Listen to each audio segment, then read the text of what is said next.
Hey, this ain't a drill. Only time I'm playing is on the field. And when I'm on the field, no, I got mad skills. And you know we about to eat this a fast meal. Y'all gotta pay for this heat like a gas bill. We keep on coming back, so yeah, they mad still. Everyone sick, make them pay me some bad bills. Red, white, and blue like Superman, so you know we eating at the Super Bowl. Kill the competition, set up the funeral. Josh Allen catching all the shots you go for. We callin' blitz. Ready to start, we ain't calling no quits. I'm the #1 draft pick. A lot of y'all talk, but I ain't hearing it. Only listen to Keyshawn and Emmett. Talk about the Bills dominating on the field. All our players got them skills. Buffalo don't make a kill. When we talk about the Bills dominating on the field, and our players got them skills. Buffalo don't make a kill.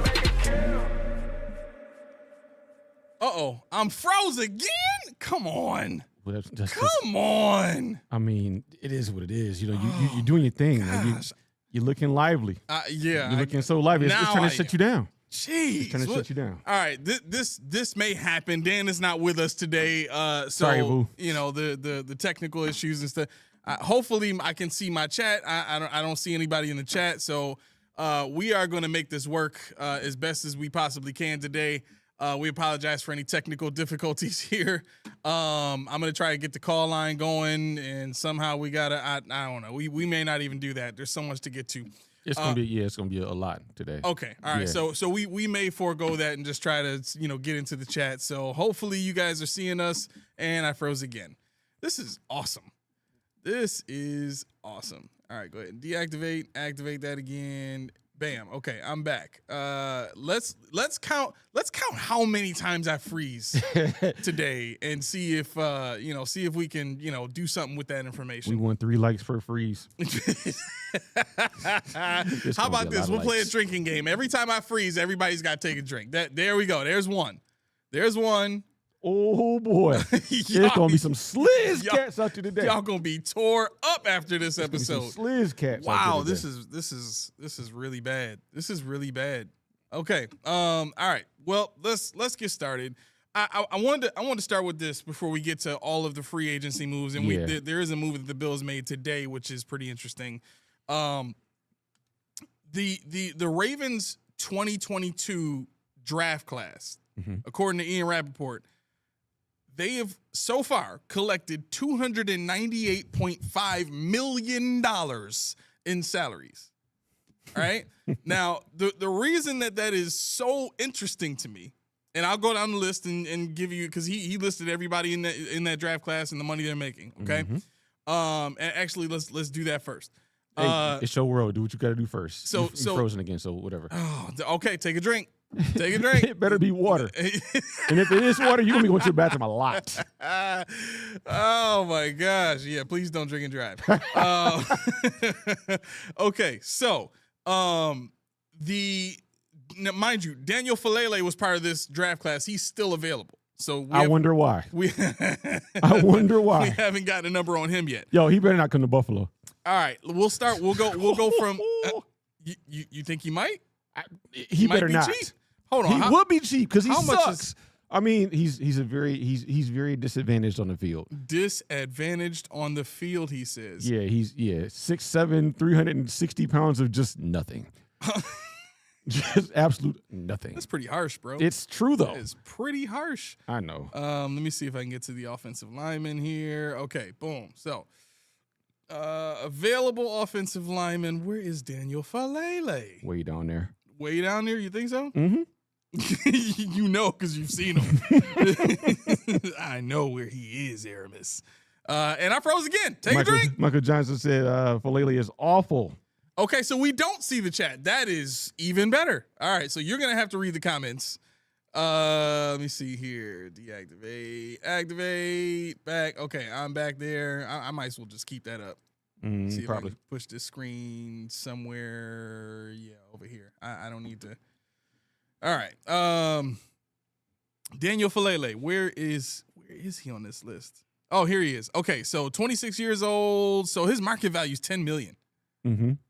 That's really bad. When you think about what guards are actually making. How much they're making now? Yeah, I mean, top guards are they are they're making more than that. I mean, sure. you're gonna hear teams they see the size because he does make O'Cyrus Torrence look small. So you see that, but then you watch the highlight tapes where he's always looking at Lamar Jackson. And his back is never looking at Lamar because the guy already beat him, and he's like, "Oh, run!" Like, what was it?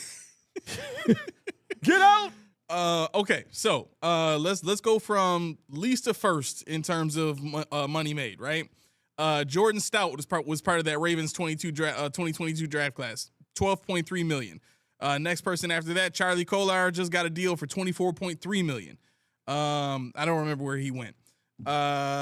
Who's next? Isaiah Likely got a deal for $40 million. I think he's still in Baltimore, if I'm not mistaken. No, he went to New York.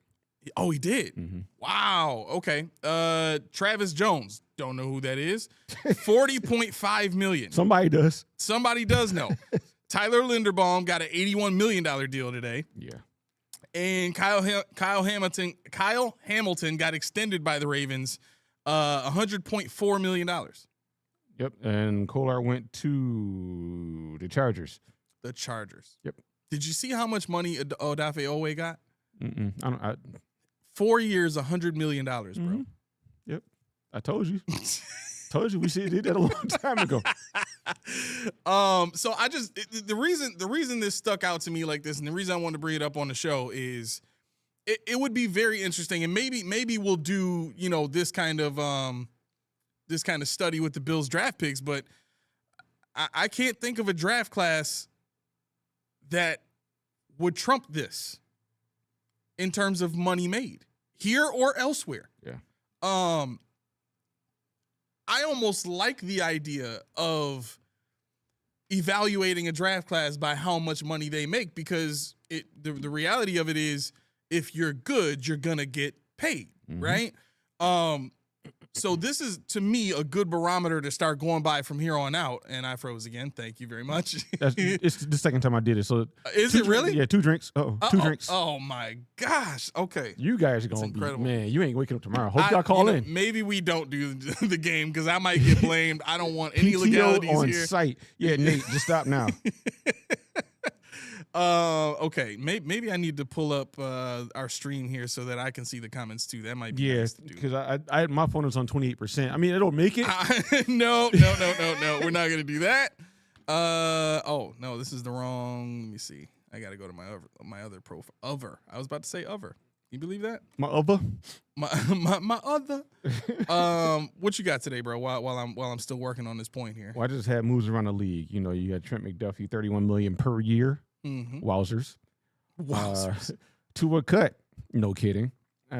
Tua also signs with the Falcons. Well, yeah, because there was going to be. I mean, I was going to get to that, but there was no shot anybody's going to trade for him because of the $99 million that they're going to. No, they're not taking that on. They're going to wait because they knew Miami's going to let them go.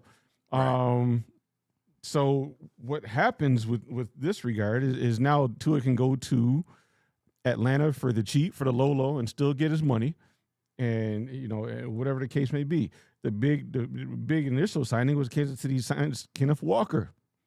Yes, that was the second biggest news. Yeah, MVP after always. Well, yeah, even bigger. That's a lot of money. Yeah, Jalen Phillips got $30 million per. So, I mean, all the guys who you thought, hey, we might be able to slide. Nope. They were smarter. People were smarter. They work harder. The one that really got me, though, was Jahan Dotson got a 2-year, $15 million deal. Got a 2-year, $15 million deal. We could have did that. I mean, where were you going to put him? Well, who's starting?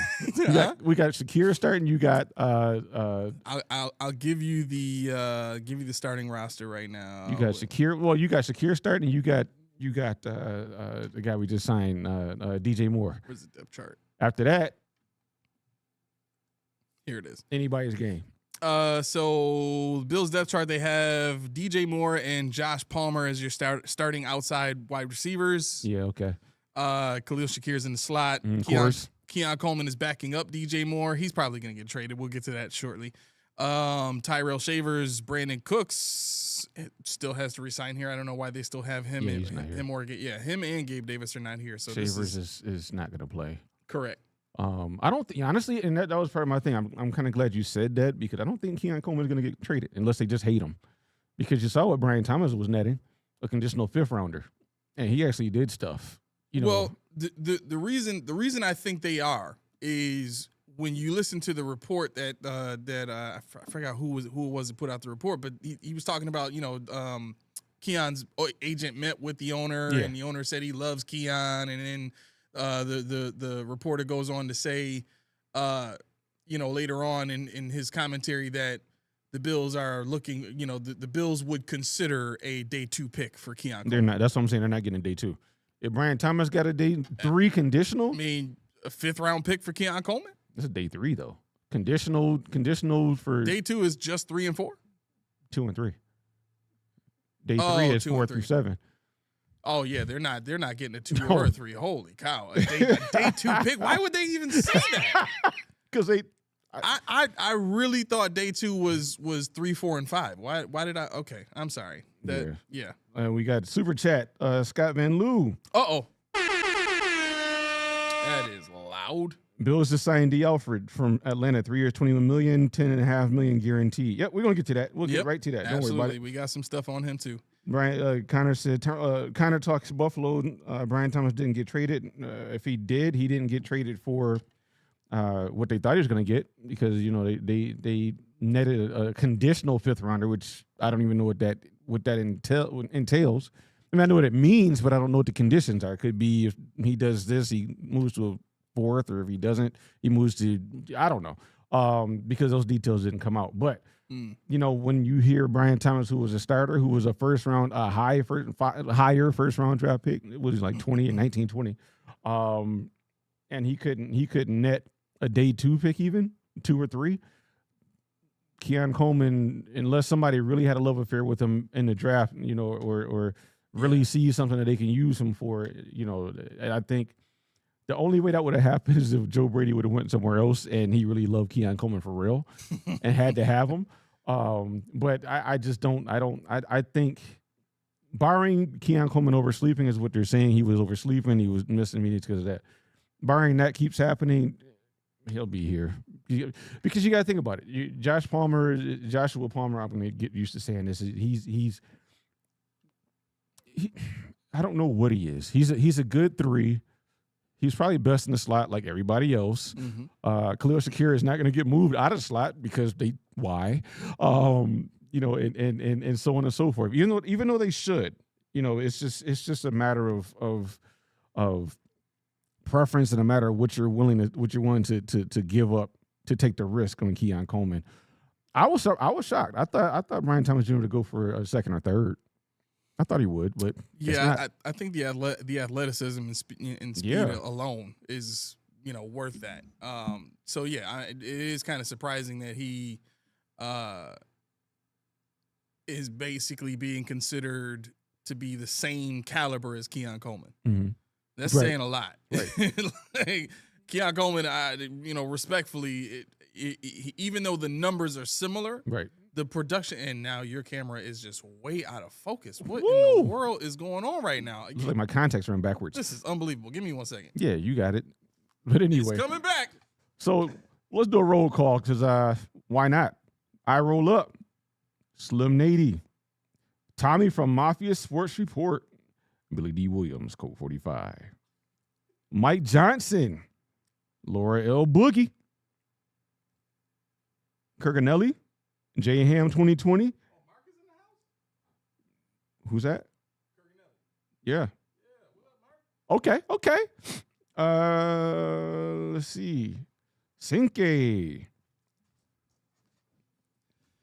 Okay. Scott, Connor talks Buffalo, no bones about it. Videsh, 40-40 vision. I like that. 40-40 vision. Uh-oh. You guys thought it was me probably, but it's not. New brand? No. I can't now because he took it. Doesn't miss anybody. Sunny Sun Bryant, Renaissance Man, Roy, Dank from Edison, 242. What's up with it, y'all? Okay, Renaissance Man says Brady came out and publicly backed Coleman and said the best thing that happened to Keon was him being his coach. I'd be shocked if Keon is moved this offseason. Now, next offseason is a different story. See, that's hard. That's hard because when you look at Keon's value now, I can't imagine his value going up this season playing behind DJ Moore and Josh Palmer. Unless you're going to put him in the slot and somebody gets hurt and he gets, full-time reps the entire rest of the season, where's he going to get the looks? You know what I'm saying? Him playing in a part-time role is not going to increase his value. It's going to decrease it. He really needs to be on the field ahead of Josh Palmer if you're going to set him up to be traded in the in the 2027 offseason. So I think, even if that was a possibility, I don't see how the value is there in the 2027 offseason after sitting the bench most of this season. You know what I'm saying? Yeah. So I'm not sure I can wholeheartedly agree with the point. Yeah, I mean it's just tough. I mean, if he gets an opportunity, he shines. Like a Tyrell Shavers type deal, where he gets a couple of balls thrown his way and makes some big impact plays. It looks better on film to the national media who only sees highlights. Yeah, you want to sell when but you got to remember this is year 3. Next year is it. So after next year, there is no trades. He's not ours anymore. Right. So in essence, it has to be after this season. And I just, like you said, I don't think it's gonna happen. Yeah. Cato says, do we holla at Mooney? I'm still trying to figure out where the money is coming from for D. Alford, to be completely honest with you. Well, this is the paradox right here. The paradox is not even. They got to be real careful because what they're looking at right now is still having to figure out how they're going to make space for DJ Moore. Well, the way that was explained this morning on WGR was who explained it? Sal Capaccio, I think, explained it. So once we get to the start of the new league year, DJ Moore's contract will hit the Bills' books. Right. Once that happens, they can do that thing that they reported was possible, which is restructure DJ Moore's contract where there's more guaranteed money up front, but that lowers his cap hit this season to I think it goes down to like $7 million or something like that, right? Yeah, but you got to absorb that 23 first though.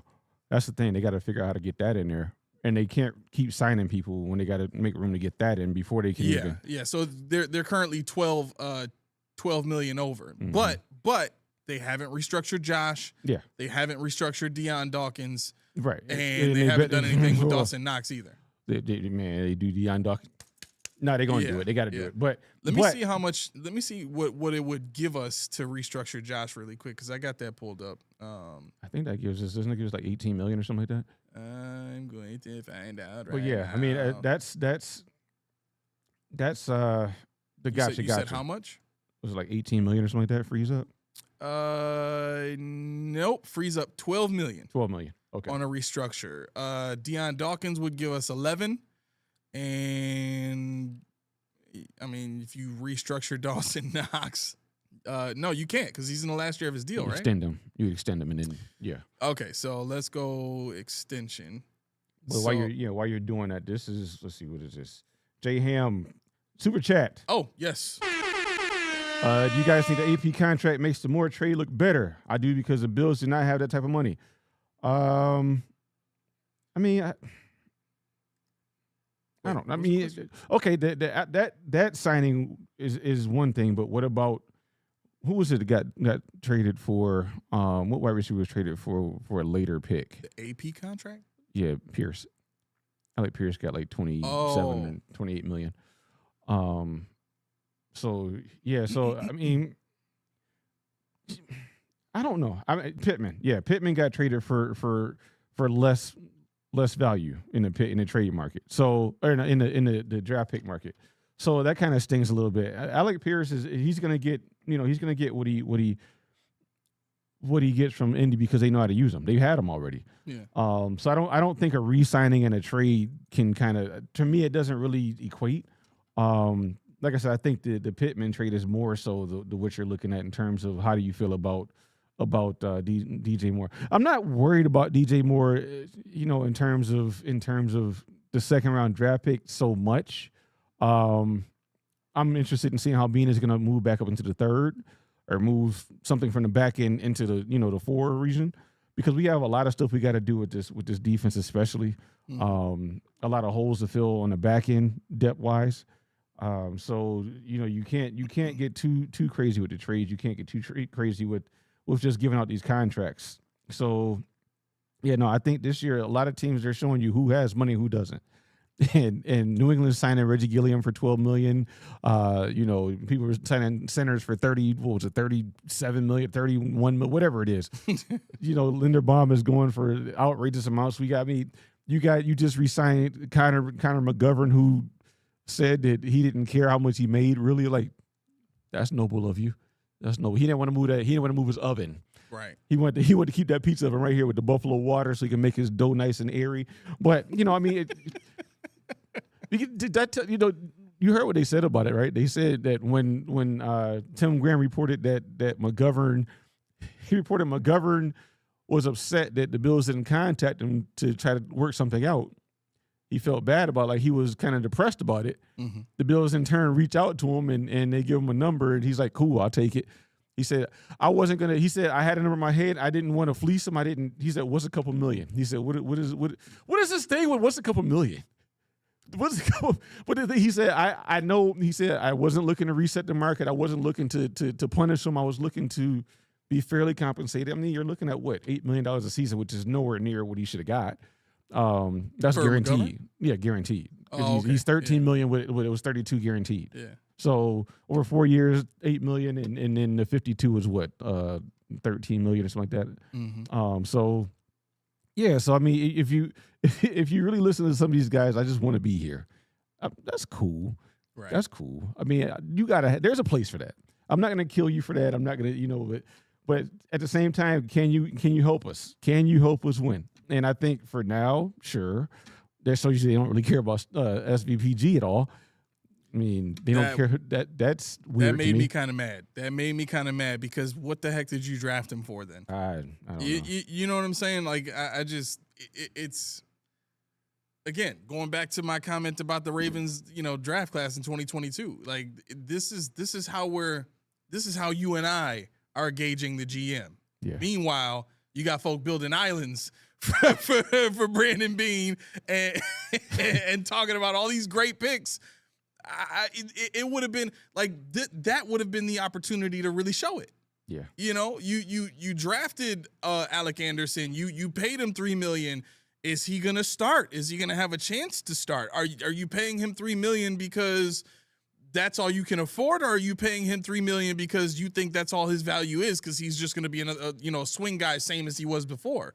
Is this the same thing as let's just bring back everybody that we're familiar with and comfortable with that we think will work out here, and worry about the rest as it comes? Which brings me to the D. Alford signing, because D. Alford's a 5'10", 5'11", 175-pound corner who played nickel. We're gonna get into it in a little bit because that's huge for Leonard. Nickel is like one of the most important positions in his defense. So when I heard he blitzes, which is what the star does. Johnson? Okay, I had to compose myself. No, you didn't stump me, but I was about to say something. This is the thing. Okay, back to your GM point. Okay, back to your GM point. What did we do with Taron Johnson last year? Yep. You know what I'm about to say. We restructured him. Yeah. Why? So we could do what? So we could make a trade for a player in the middle of the season. And who did we get? Nobody. You know what we got? We got the opportunity to have $9 million of dead cap space because we restructured him last year. For what? Then you cut him, saying that you're going to save $1.3 million in cap space this year? 1.2, yeah. To go ahead and sign somebody else that you're going to pay, I'll be generous and say $3.5 million in guarantees. I'll be generous. When you just drafted Jordan Hancock, who plays the star. Correct. He plays the star. He played the star in Ohio. He blitzes. He covers. Mm-hmm. He does all the things that a star is supposed to do. Run, contain, physical. We just paid 6 foot 200 pounds, something like that. 6 like 202 or something like that. Yeah. We just paid basically 2 guys to do something. We drafted a guy that we inserted. Mm-hmm. This is his role. He's not going to be. I mean, he could be the safety, but I want him in that. I want him in that role right there. I was just going to say, unless they really plan on putting him at safety. That, I mean, they could do that, but I think he is tailor made for that star. If you guys don't know what the star is, it's like it's basically it's a nickel back cover linebacker blitzing hybrid guy. He's responsible for. You just call it a big nickel. Big. You could do big nickel, yeah, because you also could do you could do you cover. You have creepers with this guy.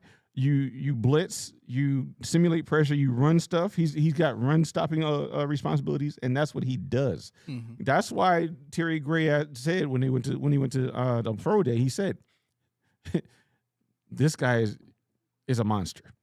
He's talking about Hancock. This guy is a monster, but instead now we're gonna make him earn it, which is fine. Make him earn it. But when I heard what they did with him in Atlanta, I said, "Oh, okay." He's going to be the slot. And then while I'm driving in, like they confirmed it. He played a hell of a lot of slot. Mm-hmm. So what do we So I mean where's his contract? So his contract is yeah, while you're doing that, Tommy said he clearly sees something off. Oh, for sure. For sure. I know that. And I'm not doubting it. He's good. What I'm saying is you put yourself more on the hook for Taron Johnson for a trade that never materialized when you also drafted a guy that's going to play the perfect position to now bring in another guy to play that position. Now they're in a competition, but we don't have a safety. So you're paying him 3 years, $21 million. His AAV is 7. Total guaranteed is 10 out of that 21. So a lot of incentives. But let's say it is just 3 years, $10 million. You still have to include, as you said, the 9 that Taron Johnson is making for a guy at the same exact position. Mm-hmm. So you're paying. Let's just go the 7 for this year, for this coming season, and the 9 for Taron Johnson. That's $16 million. Mm-hmm. You were paying Taron 11 this year if you kept him. The math ain't mathing. No. You got, like, it needs to make sense somewhere, right? And I'm not bringing all this stuff to slam Bean, but as we're bringing these things up, it triggers thoughts of, hey, why did we get rid of this guy when he's making less money than the combined amount of money that you spent for the same position? Right. You got rid of him to bring in another guy to do the same exact thing, and Taron Johnson was bigger. Taron Johnson is what, 29? Mm-hmm. This guy is 28. Yeah, it's about the same, 29, 30. Yeah, like yeah. What the heck is the difference? I mean, you know what I'm saying? This guy is smaller. Yeah, I mean, I don't know. I don't know enough about who is it? Bodega. You said a Rover back. No, it's actually called the Star. The Rover is actually the strong safety in a Minton defense. So we're not gonna. Unless you're saying they're gonna put Hancock at that Rover position. Which is the strong safety, which I think they're going to get somebody else because Hancock is really more the he's more the free safeties type, the single high, and you're going to have not Jim Leonard. Wow, you're going to have Cole Bishop as your Rover.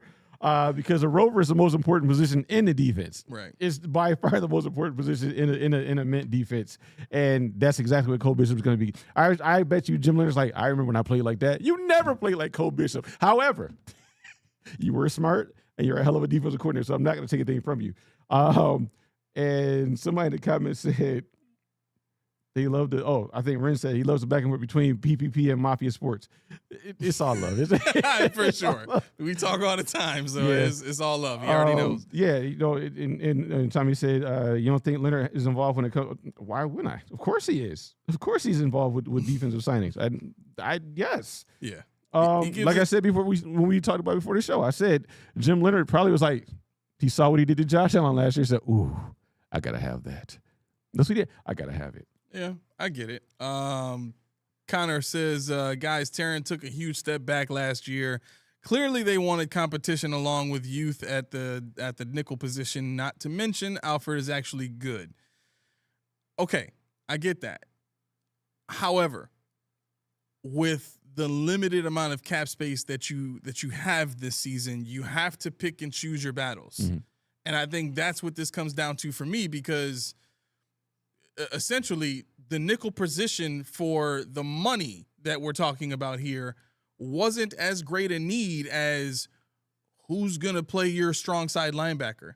Who's going to be your other edge defender? Are you holding that position for Mike Hoyt when he comes back? Who's going to be your nose tackle? Do you already have that figured out? Are you settling on Zion Logue or Fidarian Mathis? You know what I'm saying? Like, these are all, and we'll go through this today because we're going to build the defense, but if you don't even know who your safety is, and you're signing a nickel corner when you already had one. It's the equivalent of me saying, well, I haven't paid my gas bill yet, but I want to go ahead and, I'm going to buy a few, brand new hats. I just think that's a better option at this point, is to spend the $200 that I have, readily available, knowing that the entirety of my budget is 90% of it is spent up already. And this $200 that I have, I could save to get to pay my gas bill and pay it on time, or I can get a few decent hats and pay my gas bill late and just deal with that later. You know what I'm saying? Like, you don't need to do that right now. Yeah, and Spence said can't view dead money as money that players earning in the current season. It's not, but it counts against them under that player's account. He's not making the money, but it's money you can't use based on something you did the year previous. Is what I'm getting at. I'm not down on Alford at all. I like I said, when I heard what he does, I said, yes. Yeah, good player. Yes. Sure. Yes. Yeah. But then I said, what about Hancock? Because when they got rid of Terrence Johnson, I said, Hancock's the way to go. You see the thumbnail? Okay, Hancock, this your time to shine. Yeah. No. So, I mean, do they bring back Cam Lewis as safety? Do they? I mean, those are things that we got to ask now. I remember having a few conversations with Coach D towards the end of the season talking about Jordan Hancock, and you could see, especially in that Jaguars game, he's not really ready yet. And if your defensive coordinator is seeing that, he's probably saying to himself, this kid needs some time to develop. He's probably not going to get it in one off season, but we'll see where he is in training camp, right? If that's the case, then I understand the Alford move, because they're operating from this move does scream, we have to win now. I will say that, and I will applaud that. You know what I mean? I think there were other moves you could have made with that money, with that $7 million that you're going to have to find space for. I think there were other moves that you could make that would have been more impactful. You know what I'm saying? You could have gotten away with a combination of Taron Johnson coaching up Jordan Hancock at that nickel position, and then taking that 7 and went and gave it to Kobe Bryant. Just got a big deal. You could have given him some money and had him come play safety here. Yeah, you know what I'm saying? So I get, and there's people who was saying this. J Ham is saying 4 words, Aramis. We will find out.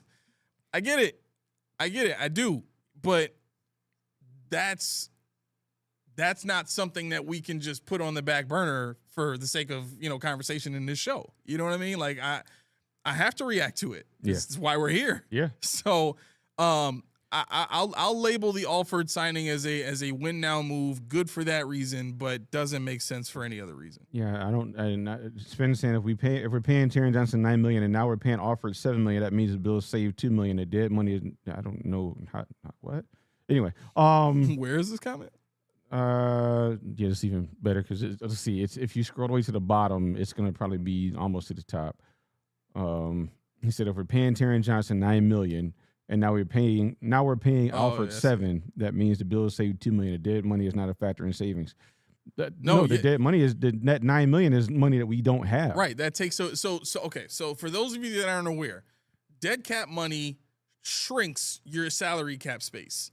So I'll give you a prime example. So the Bills, where is it? The Bills currently have, I think it's something like 40 something million dollars in dead cap right now. It is, hold on, that's not the right one. Here it is. Where's the dead cap? Yeah. You looking for it? I was going to hit the comments while you do that. Spence said, my point is ought to a degree dead money is owed now. You're right. I mean, yeah. I mean, we're pretty much saying the same thing. I'm not saying that they lost more money or that we have to pay him more or anything like that. I'm just saying that by the way they restructured his contract, whatever it was before they restructured it, now it increases this year because they had to push money down the line in order to try to make something fit last year. Yeah. Not saying he doesn't get a raise, he doesn't get an extra incentives, anything like that. It's just the way contracts are structured, the way the CBA is written. When you sign a guarantee, that moves to dead, which means it's sitting in la la land in a bucket that you can't open. So that's kind of I think you are where I am. So I think we're in the same. I think we're in the same ballpark. So right now the Bills have $43.8 million in dead cap. Mm-hmm. That impacts and that creates that number of $13.5 million in the hole. Excuse me, as far as their salary cap. So part of that minus $13 million in cap space is $43.8 million. Right? So freeing up, whatever they free up is only going to increase the dead cap number because, well, not the restructures, but if they cut anybody else, they trade anybody else, anybody they let go of. So if they were to get rid of Keon Coleman, the dead cap number adds on to that 43 million, which in turn drives us further into the hole with the salary cap the way it is now. Yeah. So essentially, I get what you're saying is as far as how you thought the numbers lined up with the $2 million in additional cap space, but that 9 we're losing first. Mm-hmm. We're losing the 9 first. You can't get that back, and then you're adding on to that now. You're trying to fit 7 underneath the 9 somewhere. That's where Bean's going to stay up all night long and do these. I mean, can it be done? Sure. But see, that's the thing where, I mean, Laura says, stop saying dead cap. You're going to make Keys mad again. What up, Kev? Yeah, Spin, you're right. It escalates to this year. So, yeah, I mean, we're in the same. I think we're one of the same here. I got you. Roy said dead cap was credit card debt, yes, right? Exactly. Yep. Exactly. Where's the call-in link? Let me see if I can find that. Give me a second. We're going through it right now, so we'll see what we can do. Yeah. Somebody said in the chats. Honest question. Where are we at?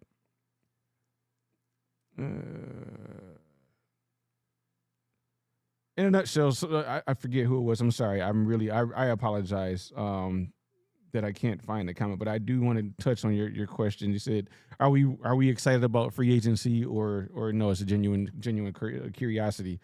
Believe it or not, free agency used to be my favorite part of the year, which is kind of why. Sorry. Go ahead. No, sorry. Which is kind of Which is kind of why. This is better. I'm so right? right. I can see it there. I'm so down on the lack of money. I don't like dwelling on the money. I like being a shopper. I like getting veteran talent. I wanted to be in on Oweh. I wanted people to be like, oh, what about Mike Evans? The Bills might actually be in on that. Max Crosby, they might be in on that. Oh, but we can't. So now my thing is, let me shift to how do we fix it somewhat so that we can again say, oh, this guy's available. The Bills, they can get him if only they had the money. Because trust me, a lot of guys that moved, Trey Hendrickson, if he goes to Oakland, you think he would rather come to Buffalo? But Oakland's like, we'll give you more. And that's the thing. You don't want to be in a situation where somebody wants to go to a bad team because they get paid more.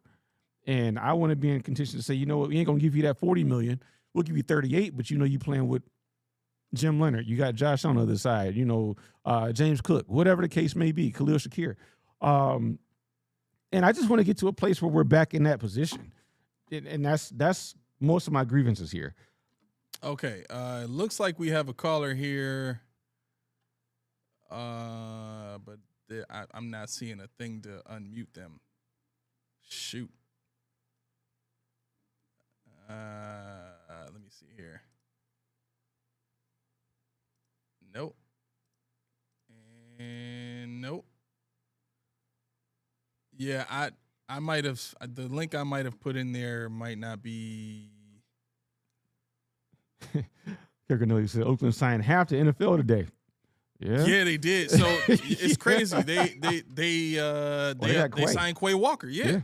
Another one we could have used. they also signed Nakobe Dean. Like the Raiders are loading up, huh? Another one we could have used. Exactly. Especially in this defense. Let me hang this one up. I apologize for kicking you out of the thing there, but let me. Yes, man. I mean, like I said, we're on the same page. He said dead cap year 1 is $5 million, year 2 is $5 million, year 3 is $5 million. Cut the player year 1 to $10 million. Dead cap save $5 million year 2 and 3 on top of any base salary. Cut the player. Yeah, I mean, yeah, if you can. That's the problem. You know, right now we really don't have the luxury of just keep cutting people to save down line unless you're okay with kind of being sedentary now for next year, which there's merit in that. There's a lot of merit in that, and I'm okay with that. But see, this goes into Tommy, cover your ears. This goes into why I don't think Beane is getting fired after this season, because they're gonna say it was a McDermott deal. They're gonna say that we got to reset the roster. We got a new defensive coordinator. Look what he's done. Look what we're gonna do next year with the money we have. You know, offense is pretty much set. You just need a wide receiver. Yeah. So I just don't see a world where Beane isn't going to be allowed to do something next year. Okay. I think we got the call-in line working now. Whoever the first person that called is, I got to skip you because I don't think you selected the right settings. But we're going to get to this second call here. Oh, what happened? I just had it. You going bye-bye. I know, like it literally just disappeared on me. I'm not sure what's going on with that. You said that the link doesn't work for him. Former Bills Bears linebacker signed with the Giants. What? Tremaine Edmonds. He's a Giant. Yes. That's what so I'm like, I'm sitting here, and if they draft Sonny Styles, if Arvell Reese is there, they draft Sonny Styles. Either one of those guys. I mean. This is where I want to be. I don't want to draft that high unless I'm giving up a lot of stuff for these guys. But just the fact that you can do that, because even when we were bad, we didn't have those draft picks. When we were bad, we were still picking like 9 through 13. You know, we had one pick in the top 5, and it was Marcel Darius. We traded up for eons and eons to get Josh Allen at 7. I mean, we can't be bad enough to get those guys. If we wanted to, somebody's going to trump us. So, I mean, I give up on that stuff. So you got to do a little more scouting. Is this a call for real or no? Now there's someone else in here. Let's see if this works. Nope, that's not it. So, yeah. It is not it. Vu said it was him. He was driving home. Yeah, Vu, I don't know. Honestly, I don't know if we're gonna be able to get a call in. I apologize. It's folks. not happening. Yeah, this is crazy. Yeah. Nope. Giants OC will look. Hold on. Let me just close out all this real quick. So yeah. So Kev Hart says the Giants OC will let him down. I have no faith in Nagy. Why should you? He's proven that he's gonna screw the pooch every time. Oh wait, hold on. Post Podium Podcast. Who are we talking to?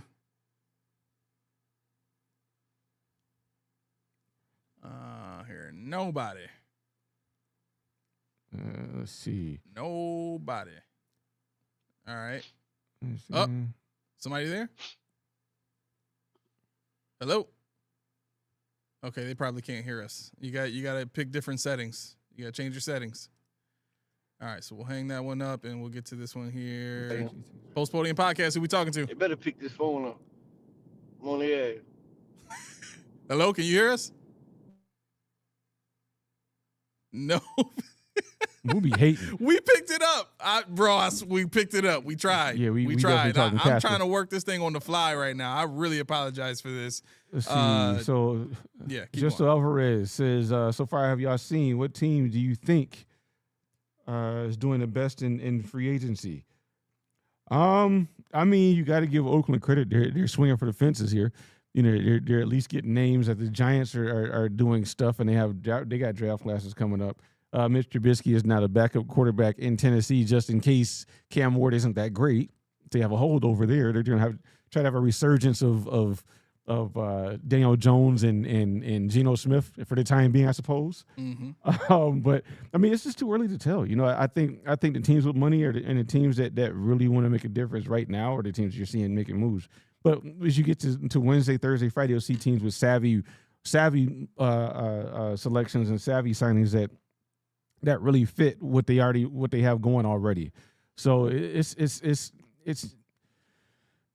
kind of, you know, it's kind of wait and see. I mean, I'm waiting and seeing right now because we might get the worst, you know, on paper, worst free agent marks there are, but everybody works. You know, somebody in the comments said D. Offer is a great punt return man too. We need that. But I would love to have, you know, a guy that's splitting with Hancock returning kicks. We don't have to have a designated punt return guy as well.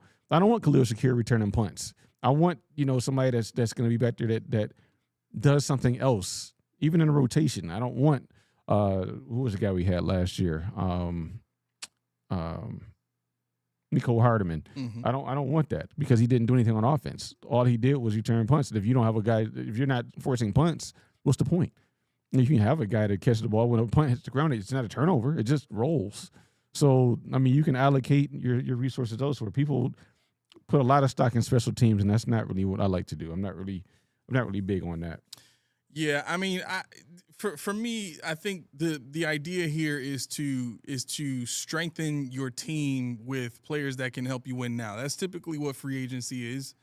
So, you know, kudos to the Bills for doing what they, you know, doing what they believe will work for them. However, this has been a team that seems to be winning in spite of itself for many, many years now. Mm-hmm. And I think the trouble here is you are considered to be one of maybe 5 teams every season solely because of who your quarterback is. You're frozen again. I'm frozen again? Yeah, okay. so. This is great because it was fine for a while, but now I'm going right back to it. Okay, deactivate, activate, and bam. So I'm going to have to keep that up now. All right. Yeah, I apologize, everybody. We're going to have to bail on the call-in line. I'm going to take that down because it's not doing what it's supposed to be doing here. So forgive me for this. Where is it here? So let's go ahead and take that down and remove it all together. All right, perfect. And unpin it. Bam. All right. Okay, so what was I saying? Unpin it, and you're yeah, talking, right. Yeah. Honestly, I don't remember. We were talking about, I guess having Alfred. I don't know if your point was Alfred being a punt return and not worried about, you know, these multi-role guys that don't really have a lot of play on the team if certain things don't happen. I mean, how many punts do you return? I mean, we did the math on this last year. How many punts do you return in a season? And you're making how much? We could put that money elsewhere, you know. Yeah. So yeah, I think if you put Alfred back there and you're worried about him, you know, if Hancock is that great, you put Alfred back there, just return, just catch the ball, just catch the ball and fair catch. We'll go from there. Yeah. Yeah.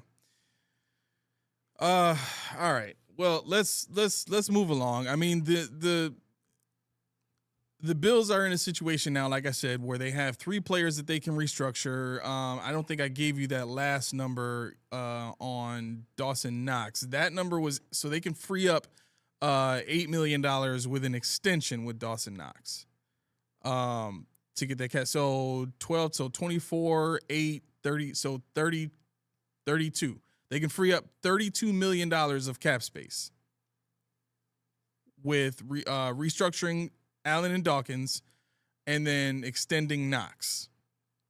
Now, you take that $30 million, you have to subtract 12 from that. $32 million, right? So that leaves you with 20 mil in just pure cap space. Okay? Now, Alford's deal is 7 mil. 7.5, yeah. Okay, so No, you're right. 7. It's 7. So 7 mil, right? Now 10 is guaranteed though for the entirety of 3 years. So it's not going to be a full 7. So if it's 10, what's 10 divided by 3? It's like 3. So 3.3 million. Okay, so 20 minus 3.3 million, that leaves you with 16.7. Okay. At that point, the DJ Moore restructure gives you about another 12 to 16 million, I think it was.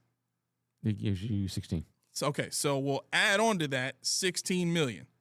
So you're at $32.7 million in cap space after the restructure, after the restructures of DJ Moore, Josh Allen, Deion Dawkins, the extension of Dawson Knox, and the signing of D. Alford. Now, have we included into this what Connor McGovern is going to be making? I don't think we have. So Connor McGovern's 8 mil. Okay, so subtract 8 mil from that 32.7. That gives the Bills $24.7 million in cap space right now, all things considered. Okay, that's you have to take about what 10 away from that for draft picks. Yeah, like it depends on where we are, like 8 or 9. So even still. So we'll go 9 to be safe. Mm-hmm. Okay, that leaves the Bills $15.7 million to fill out spots. That cap number does not sound like they're going to go and just replenish the entire defense with guys from everywhere. No. At all. Right? When you really break it down and you get to the crux of the matter, you find that at the end of everything, the Bills are probably just going to rely with a lot of the same guys that they had last year. Mm-hmm. Just put them in different positions. Now, here's what I'm really worried about. The Bills were able to run the ball on the Broncos. Yes? I think we can all say the Bills were able to effectively run the ball against the Broncos. Mm-hmm. Their run defense had improved from the previous season, right? But when it really comes down to it, you put them big boys on that defensive line, or I'm sorry, you put them big boys on your offensive line on their defensive line, you can move them. Mm-hmm. Why? Because they're smaller, faster. The Broncos have been running basically the Bills defense just from a different front. And what I mean is all of those players on the Broncos, that scheme really works, and they attack defenses, and their secondary is great and all this stuff. Top-rated defense, but all of their front seven players are light when you compare them to traditional heights and weights of your more traditional odd front style players. Right? Now I get, this is the NFL, and speed is the name of the game right now. You're trying to compete with fast offenses and stuff like that. But we've already seen this trend increasing across the NFL where teams are getting bigger on the offensive line. They're running the ball more, and a lot more of these teams that are making, the Super Bowl, they can run the ball. They can push the line of scrimmage, right? I froze again. So my point is, if their goal this season and going forward, right? Because they signed D. Alford. He's part of their 3-year plan. Mm-hmm. Very undersized for a corner. 5'10", 175. He can play inside and outside, but 5'10", 175, I wouldn't put him against, golly, I wouldn't put him against Mike Evans. I wouldn't put him against some of the bigger receivers on the outside. I wouldn't put him against DK Metcalf. Yeah. Like, he'll get blown up.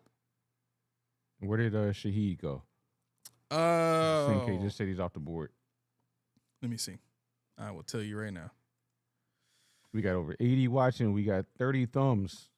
That's true. Ooh, we got to get that up. What's up with the thumbs? Yeah, we got to get that up. Get it up. I mean, get it up. Yeah, you know, Get it up. if you want us to be able to afford to put the chat on the screen and get a call line Right. and all this stuff, you got the thumbs up because, I mean, you did come through in the clutch for me. I did ask for 900 subs. We got 916.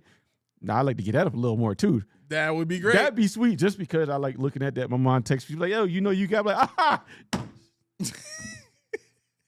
Yes. That means they love us, but no. You know, in Jim Leonard's defense is kind of weird. It's very who's the weird. player we were asking about? Shaheed. Shaheed. Okay, sorry. Go ahead. He went to Seattle. He went back to Seattle? Yeah. Yeah, Spotrek doesn't have it. So they just re-signed him, basically. Yep. Okay. Yep. And see, that's the thing about McGovern too that hurt. It's the fact that they let his contract void and then re-signed him. They should just got to it. You know, should just got to it. Get busy, extend that contract before the league the year was over and make it happen. I mean, I don't know if they got bad intel, if there was a change of heart somewhere, their number wasn't fair for them and fair for him, whatever the case may be, whatever they want to say. Mm-hmm. But it would have been better just to get him under contract. You know, even if you paid him a little more, extend. You know, spread it out. Right. But just late on that one. That dude was just late on that one. So like I said, I don't want to blame Bean because I don't know what the extent of it was. McGovern said they didn't even call him, so they must not have wanted him at one point. But then they decided, you know what, we do, because we forgot how good those pizzas were, and now we got to have them again. According to Over the Cap, really quick, I'm just looking at the numbers for next year because the schedule is going to be very tough this coming season. Mm-hmm. And we're looking at a Buffalo Bills team, and not that I'm writing them off. I'm not doing that. But it's gonna be a struggle this season. I will be very surprised if the Bills win more than 12 games. I mean, that really is like that's been the line pretty much every season. Mm-hmm. Are they going to get 12 to 13 games, and kind of force their way into the playoffs, as opposed to just barely getting by off of their, divisional wins and win a few scrappy games here and there that, to get them in. Because really, you sweep your division, which it looks like they probably will again because Malik Willis signed with the Dolphins. He's now their starting quarterback for $67 some odd million over the next 3 years. Yeah.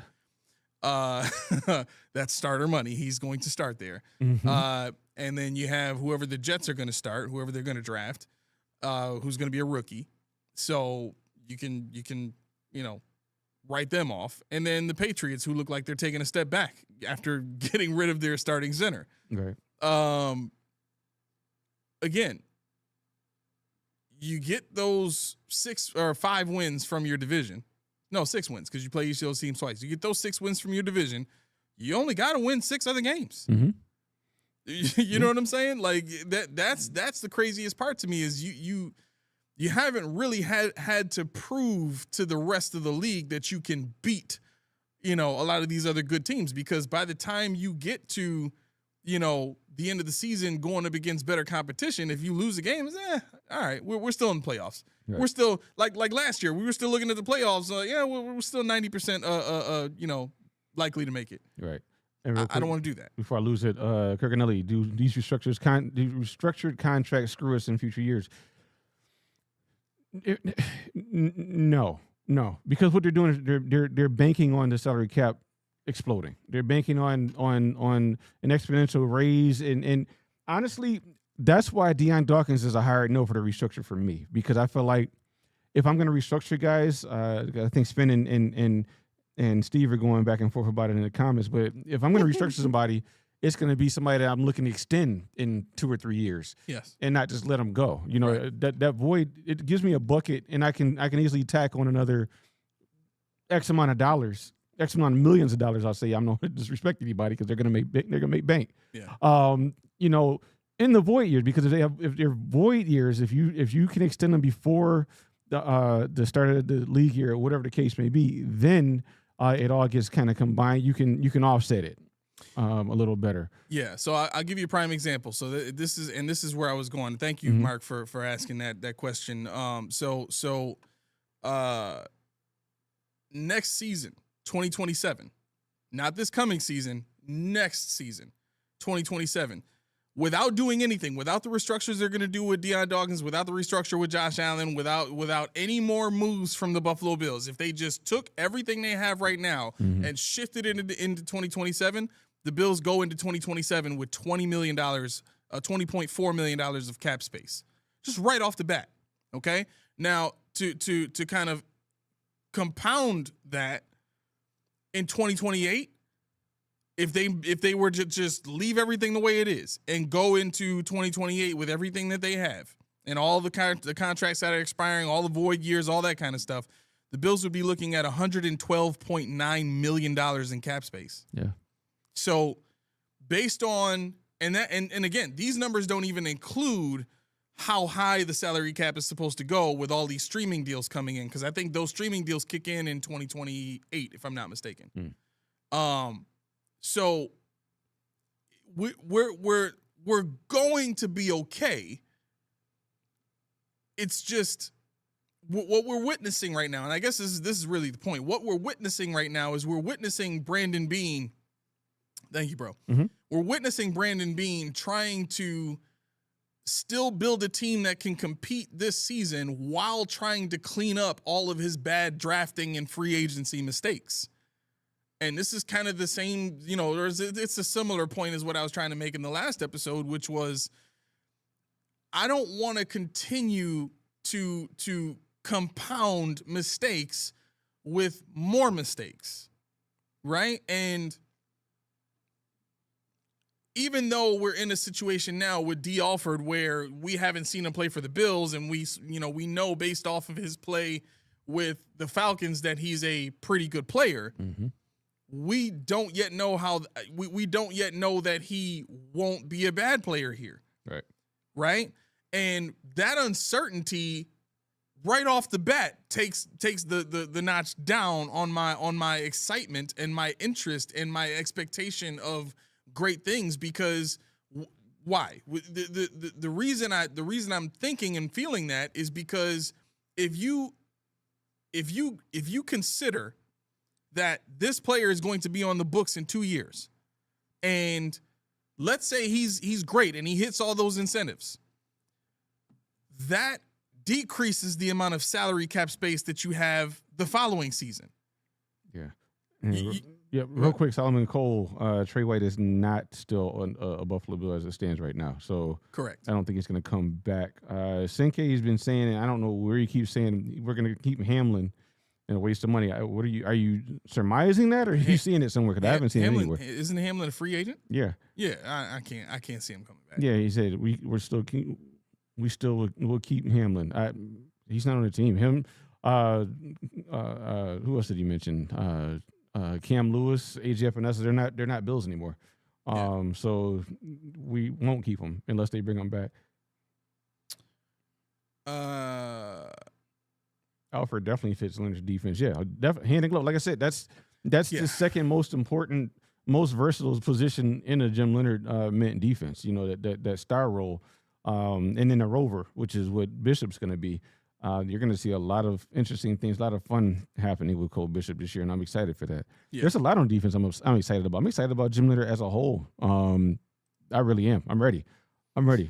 Yeah. So, I mean, to just kind of finish my point so we can move on, I mean, the buck has to stop somewhere. And I think this is really like I'm definitely getting further and further in line in alignment with your point with your point on kicking the can down the road, because even a deal like Alford's deal, you don't know what's going to be available next year or the year after that in the draft. You know what I'm saying? And who knows if it froze that fast? Yeah. You got to be kidding me. This is bad. I got to do bro. better. I got to do better at this. And you know what happened with this today? Like, so we were setting up an OBS setup for Damaris for when he does services and stuff.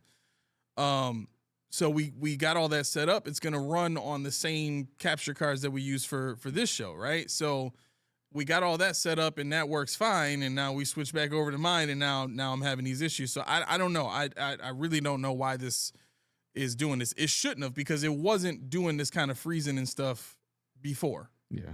So maybe I should have done a practice stream to, It's all good. They can still hear us. They can still hear us. Right. At least there's that. You can. Yeah, somebody said earlier I'm practicing for my wax museum position. That's it. But yeah. So let's just get going here. Yeah, Laura said no one's upset. Look, we let Trubisky fly. No. No. Nah. No. I never thought the Trubisky move was, and I just mean him being here in the first place. I don't ever think that was a good move. If you watched him play from the very beginning in Chicago, if you watched him play anywhere else, it's his processing. He's not able to break things down quick enough to make the great throw, right? His greatness comes from his second reaction. It comes from when the play breaks down and you got to make something happen. He's got the wheels to move. And then at that point, the defense is already stressed because now it's trying to contend with, do we go after Mitch or do we play coverage? And I think teams kind of figured out early on, like, Mitch is not going to kill you if you let him run. Not like Josh can. Mm-hmm. You know what I mean? So just, let him get his little few yards. He's going to run out of bounds anyway because he don't want to get hurt. Josh ain't got to worry about that. You know what I mean? Probably should, though. Well, I mean, now, yeah, at 29 years old, obviously 30 he years hasn't gotten old. hitting kids yet. That's cool. He just had one on the way, so it's all good. Let's see. Solomon said, I'm hoping we get Emmanuel McNeil Warren from Toledo in the draft. Okay, I'm cool with that. But I like Bud Clark. That's the one I like. Bud Clark out of TCU. McNeil Warren, gonna have to take a 26. That second round draft pick really hampers my philosophy on this draft, because the first one was like a throwaway, and then my second round was the one I was going to use. Now I'm like, what do we do? Because that's a long time between 26 and I think it's 90, whatever the case may be. And I'm just sitting there. I'm gonna be sitting there just waiting.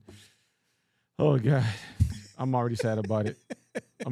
Because I did my mock drafts just so I could see like where guys are probably going to fall. I didn't really care what grade I got for whatever I took. I just wanted to see who was going to be there at these spots. I'm like, ooh, 62, bet. I'm like, yeah. And now, no, we got to do something. It's a whole nother strategy. Right. So now you might not be able to get away with doing that luxury pick of wide receiver 26 if your safety, Thin Man is there, or McNeil Warren's there, or Bud Clark, that's second round. So I'm not really worried about him anymore. But I do trust Jim Leonhard to put somebody in that position, at least to hold off until we can get a better talent if need be, or maybe he can identify somebody that fits that we don't see, that we don't know. Maybe there's somebody in the fourth or fifth round that's a great starter that he just said, you know what, they didn't work out well wherever, but in my mint defense, Pro Bowl. Right. I want to look at who the Broncos had as their nose tackle, because Kev is saying get a monster run stuffing nose tackle. That'll be the linchpin for this defense. They didn't have one. That's who, the Broncos? Yeah, I don't think they had a monster nose tackle. Well, right, and that's kind of why I wanted to see. Let me look up their depth chart. I think they ran it. I think that's why I got up in arms about everybody talking about 3-4. They ran a 2-4-2, a 2-4-5 in Denver with Benito and Cooper, and they reduced sometimes to the 4-eye or whatever the case may be. But for the most part, they had a 3-tech and they had a 1-shade and a 3-tech. So that's more along the lines of what I think the Bills are going to be in as a base, whereas they actually might have an offset with Deion Walker lined up in the 4-eye. I think Ed Oliver's still going to be a 3, unless he reduces to a 3. What I want to go through while you're looking that up, unless you have it already. Yes, 6'3", 290. Yeah, so that's That's crazy small Mm-hmm. to play nose. Like you gotta. This is really weird. So this Broncos defense comes off as more of a hybrid. It really comes off as more of a hybrid defense in general. That's all Jim Leonard is. Jim Leonard. That's why everybody's talking about odd front. It's you're overthinking it. I mean, I get it. For people that know what a mint and a tight is, I found they have tight on college football. I changed UV's defense to the tight. I did 3-3-5. And, Let's go. And they started rocking. Oh, I mean, we were rocking before. I'm moving to the ACC too, so What? yeah, UV's in the ACC now on my game. That's fine. How the hell did you do that? we just Pick kept up winning. the college and move. We just kept winning, so I moved them to the ACC. We were in the MAC. We weren't getting beat, so I said, "Hey, what can we do against Miami?" Got my ish pushed in. What can we do against Clemson? Got my ish pushed in. But we still, it gave me better recruits and all that stuff, so it was more fun. It was more challenging. Oh, okay. But but Jim Leonard, he has what's called a three-phase variation. His base mint is a 4-eye, a 0, a 4-eye. 2 highs, match heavy, inside linebackers protected. Now, he has a pressure variant. It's the same front, but he has creepers. So what that means is he's got somebody that he's got, we'll say Rousseau is going to move up on the line, and he's going to show that he's going to blitz, and he's actually going to drop back in coverage. That's where the more I think about this, I'm like, what are they going to do with Rousseau? Because you could put him at the 4-eye. It's like you're wasting him at the 4-eye. You can move him at the 7, but then he's not going to be able to drop in coverage. You could, but you're losing something there. So I'm interested in what Jim Leonard, you my guy. I got the utmost faith in you. So I'm not doubting you. Sounds like it. Sounds like I'm not doubting you, but I'm scared. Here's the problem. Mm-hmm. I get all that. I appreciate all that. At the end of the day, when it comes to the playoffs, right? Because I try to give everybody the inside the NFL perspective, like people who are in the NFL, perspective, right? Because I'm able to communicate with them. Mm-hmm. The idea here in the game of football, period, is leverage, right? It's part of the reason I made the point about, the Broncos defense getting pushed around in the run game, especially against us. I get the hybrid stuff. I get that that's probably what we're going to see here, because if they're keeping everybody, and just shifting them to different positions, that would explain why they really, really, really wanted to get Jim Leonard as a defensive coordinator. A part of it is because he's good, but the other part of it is we won't have to spend a lot of money to fix the defense. And this is the unpopular take. Everybody's talking about the big guy. Guess who we have on the team who's played in this defense? Zion Logue. Zion Logue was a 0 in a mint defense, which was what happens to be what we're going to be running. Yeah. So Zion Logue, actually, if we can't get, Corleone, or we can't get the guy from Ohio State, Zion Logue is not a bad get. Well, if what they're doing is what we saw in Denver, then they don't need a big 325-pound guy, because Zion Logue can be it. I mean, Zion Logue is still young. He's what, 25, 26? Yeah. So he can be that guy, and Fedarian Mathis can be that guy at nose. He's the other one. So it sounds like they have their people. Really, the only position that's probably going to need to get figured out is safety. Yeah, because we took care of the star role with Alford, and previously I had a Hancock. I mean, I guess you could try Hancock at safety again. I can't, after his performance in the playoffs. I can't see that's thinking he's ready. The thing about that to me is he wasn't ready. And they said, in McDermott's defense, it was a lot of communication, a lot of that and third. And you iron that stuff out in training camp, off season, full off season, all that good stuff. Maybe it'll become bosom buddies in off season. I don't know. Cole Bishop. Anytime you see Cole, you see Jordan. Anytime you see Jordan, you see Cole. They might have like little fat heads on their wall where they're looking at each other every day. But it could be like with Cole, with Connor McGovern and Josh Allen. I love you, Josh. I love you. Give me some pizza. That kind of stuff. But the one there's two people on this defense that I'm concerned about. TJ Sanders is one, and I'm not concerned about my guy Dwayne, but they still say he could be a zero. I'm like, he's 290 pounds. He's coming off an Achilles. He's not going to play zero. There's no way in the free world he's going to play zero.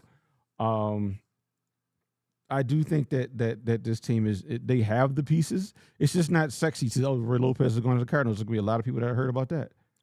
Roy Lopez? Roy Lopez, yeah. He's nose tackle. That's fine. He was there before. Yeah. No, I'm saying because a lot of people wanted him to come to Buffalo. Oh, so yeah. Right. He's just okay. Yeah, 2 years, 11 and a half. He's a zero, and that's all he is. Yeah. You can't move him at all. But yeah, Torian York. Torian York is actually somebody that would fit well in our defense. So I'll get to the linebacker in just a moment. Evan Neal is still available for $4 million if you wanted to try. I mean, that's his market value. You're probably paying a little bit more, or maybe a little bit less. But yeah, Evan Neal's still available. Who else is out here? James Daniels from the Dolphins is still available. It's at $6 million.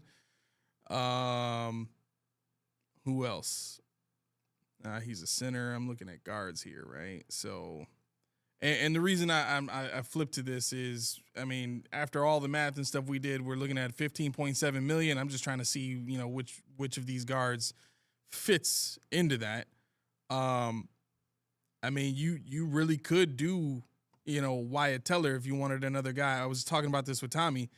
I don't think it would be a bad signing. His market value is about $10 million right now. If you can get him to, come here, I mean, you'd have two guys that, are similar in their style of play. I mean, Torrance probably better fits a power run scheme, but I think because he had McGovern at center and Spencer Brown on his other side, it really helped him as far as, them making things easy for him at that guard position in pass protection. I mean.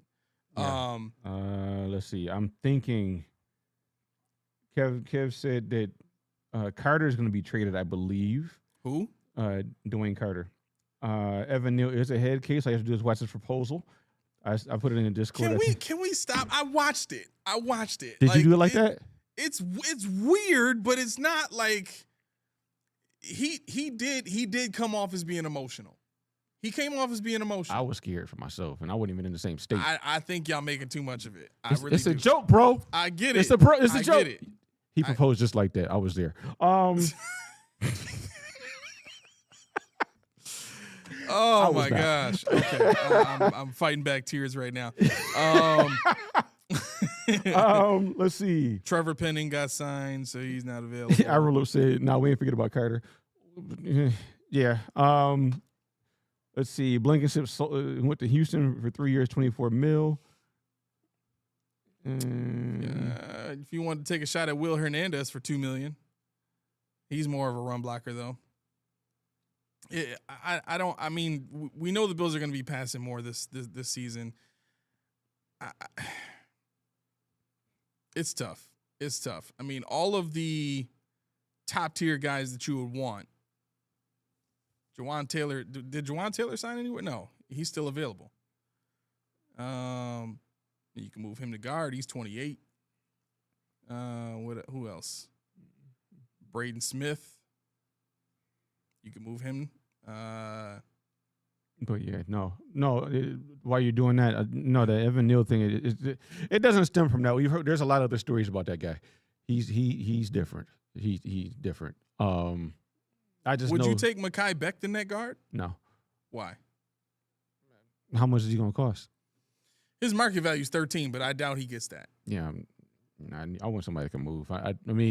It honestly depends on what kind of offensive line we're running with. Oh, you're frozen stare. Dang, I just leave it like that. Leave it just like that. Why? No, I got you. But yeah, no, I need somebody that can move a little better. Didn't he tear his ACL or Achilles or something like that? Mekhi Becton? Yeah. Yeah, but that was a couple of years ago. Yeah, that was a couple of years ago. No, that's another one I got to see because we have a new offensive coordinator. Well, we got a new the offensive line coach. We have a new run game coordinator. Maybe, I don't know. Maybe Joe Brady's going to do that. Maybe we're just not going to run ever again. I don't know. if you're gonna do duo like they did all season last year, then sure. But if you have Mekhi Becton, why do you need to run duo? Just run head up. Man, this dude is real skeptical. It keeps catching you at the most skeptical positions. What in the world is? Stop making that face. Maybe I won't do it. I'm ready to go home. I'm so mad right now. I'm ready to go home. Okay. So Isaac Sumalo signed. Yep. He signed with the Cardinals. Mm-hmm. Okay. Yeah. No. I 26 is just this is not the year for 26. And I know who was it. I'm gonna keep saying I know who was it because I just can't see the comments and I can't pin them. But they said that we need to trade up for I think it was Bodega said we need to trade up for Carnell Tate, and I just can't do it. I can't do it. Why? Mostly because we don't have enough space for that kind of luxury. You have to give up assets this year and next year, and we don't have the salary cap to offset it with free agents. And I just don't think Carnell Tate is a slam dunk. I really don't. I think he's good. He's going to run a 4.49 in his pro day because you seem to gain 5 to 6 tenths of hundredths of a second when you run it with a hand time. Somebody called Laura's landline. I got one of those. But yeah, Nico, we don't get to that. He said, "What are your thoughts on Crosby?" But I think Carnell Tate is not right for us. I think he's right for somebody that's falling in line in that area where he's going to go. Somebody's going to reach for him, and I just don't have it. I don't have it in me to do it with the way our offense and defense is currently constructed. Well, I'm gonna go ahead and disagree with you, brother. I think for the type of development he needs, I think this would be a perfect place for him to do that. You trade up for him, though? That's what I'm saying. No. That's what I'm saying. I mean, you could, if he fell to it, sure, but I'm not trading up. Bodega said trade up to get him. And that's going to be a lot. That's going to be a haul. Yeah. And that's tough. I will push back on your pushback. Because don't you push back my pushback. Because you think, in traditional Bills, yes, but under Joe Brady, we haven't seen one wide receiver develop. And that's the thing that scares me. I don't know who the wide receiver coach is, but I think it actually was a wide receiver this time. And Joe Brady played wide receiver too. So maybe, just maybe. But I need to see somebody else come out before I put all this resource into Carnell Tate. Now, next year, Jeremiah Smith, I'll trade up for. You can have a whole draft for him. The whole draft? You can have a whole draft for him. You can have Bean, you can have Brady, you can have Jeremiah Smith.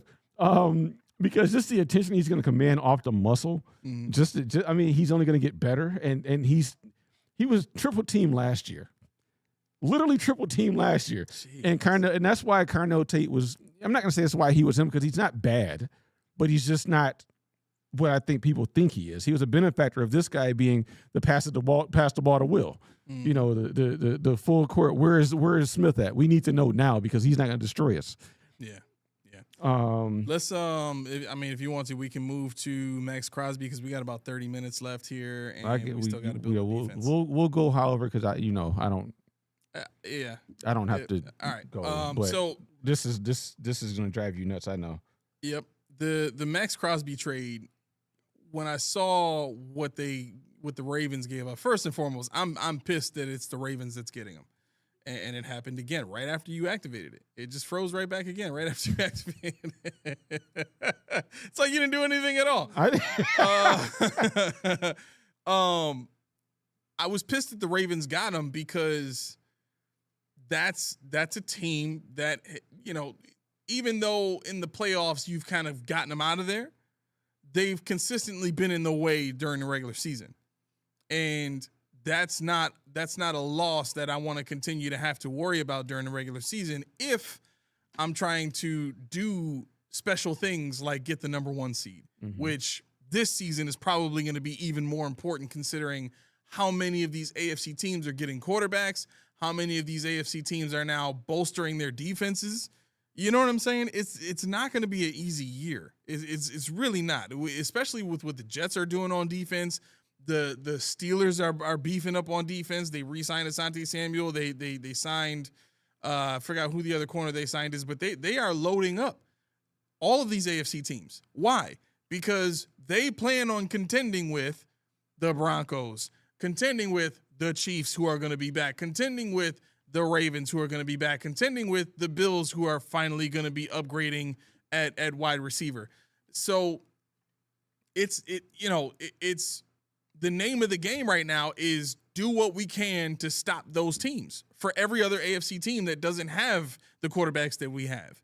I mean, the Chargers, it's going to be the same deal with the Chargers. Like, if we think for 1 second they're not going to upgrade at wide receiver on top of what they already have to be able to provide some balance for what was already a strong run game, and they're fixing their offensive line even more. You know what I'm saying? So, like,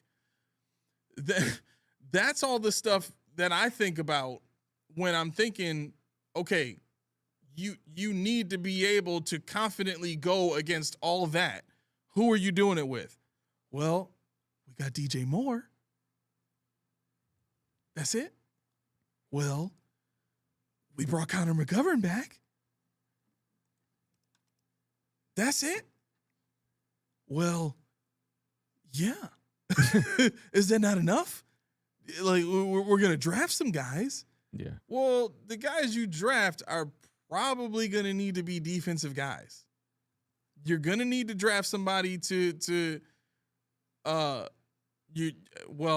on how much you like Dorian Williams after this season, I think he should really be the starter, to be perfectly honest. Yeah. But you're going to draft a linebacker. You're going to it's kind of tricky because with Mike Hoyt, you can probably draft an edge rusher to pair with Mike Hoyt, and those guys can rotate. So, okay, you got that guy. You also got to draft a safety if you've decided that like, to me,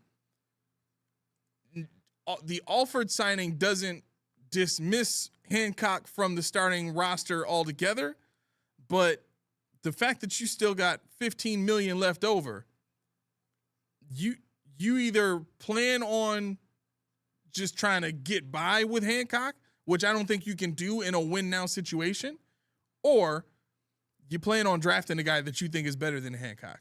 Yeah. And with Hancock being he's a 5th round pick, right? Hancock was? With him being a 5th round pick and the defensive coordinator coming in was not the guy that drafted him, he's probably not in a great position to earn the trust of the defensive coaches. Yeah. You know what I'm saying? Yeah. So it's just a tricky spot to be. It's a tricky spot to be. But Lynn said, Keys, now when's the last time the Bills drafted and developed a wide receiver? You just said that. Yeah. You just said that. Yeah. I mean, I guess I'll do this. I'll say Shakir, but even though they developed him, they still held him back because I think he has more than what he's good for what they have him doing. Yeah.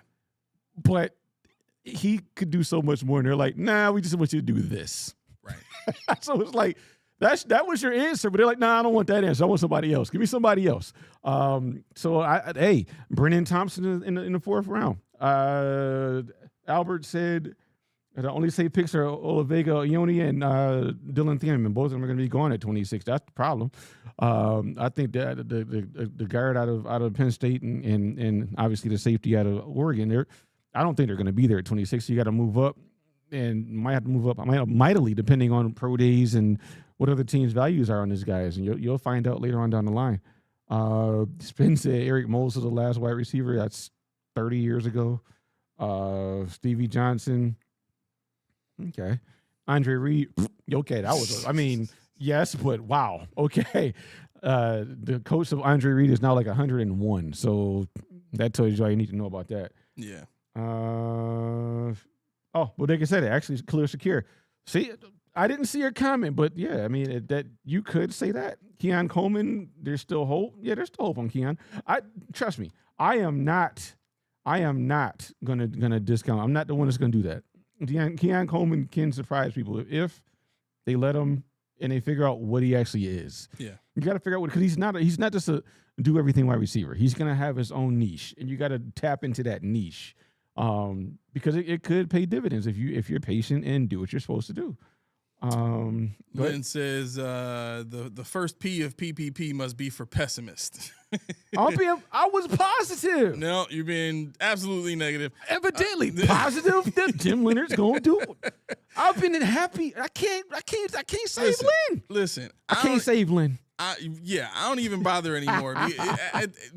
Listen, it's got to make sense. It's got to be logical. It's got to be logical.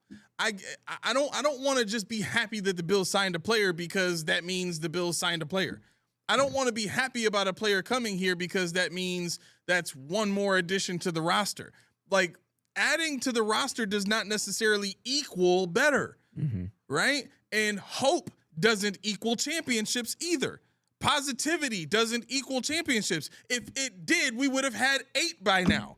Yeah. For all these seasons that we've been being positive behind Sean McDermott about this roster full of tryhards.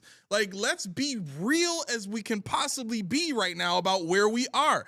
Our defense is carrying over all the players from a defense that was considered soft and not aggressive, and we think those guys are going to flip a switch and be aggressive because we just coached them to be that way? That's not who they are.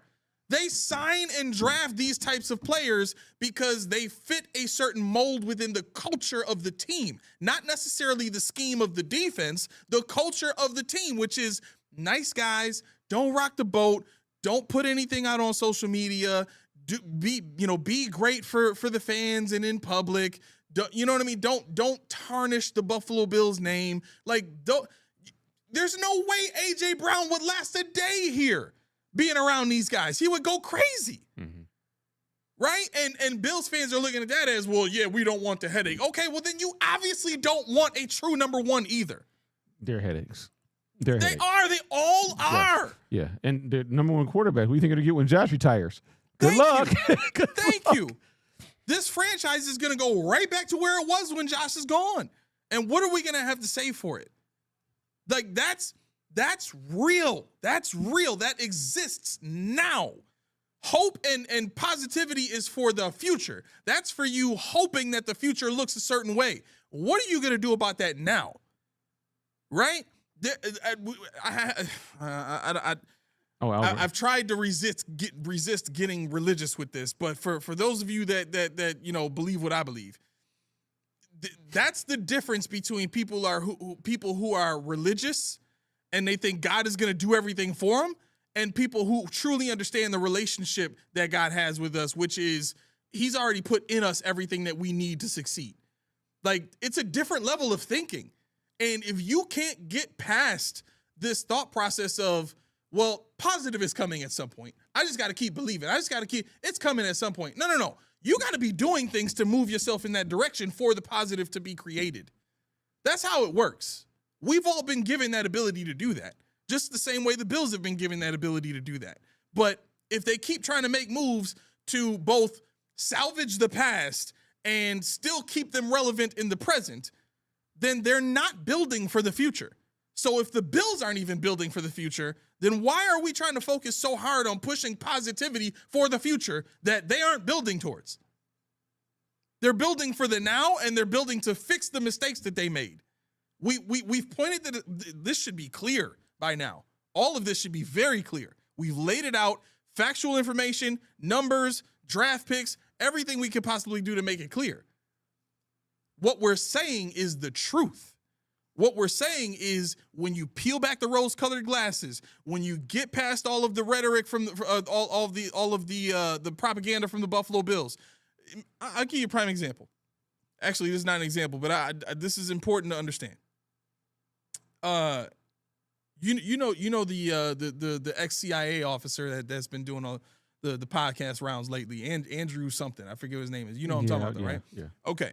So he was on. I know you're talking about. Yeah. So he was on a podcast recently, and he was on the podcast with 2 journalists, and they were talking about this whole threat of World War III and all that kind of stuff. The war is going on with Iran, and he criticized, I guess I shouldn't say criticized, but he strongly opposed the journalists for this one point.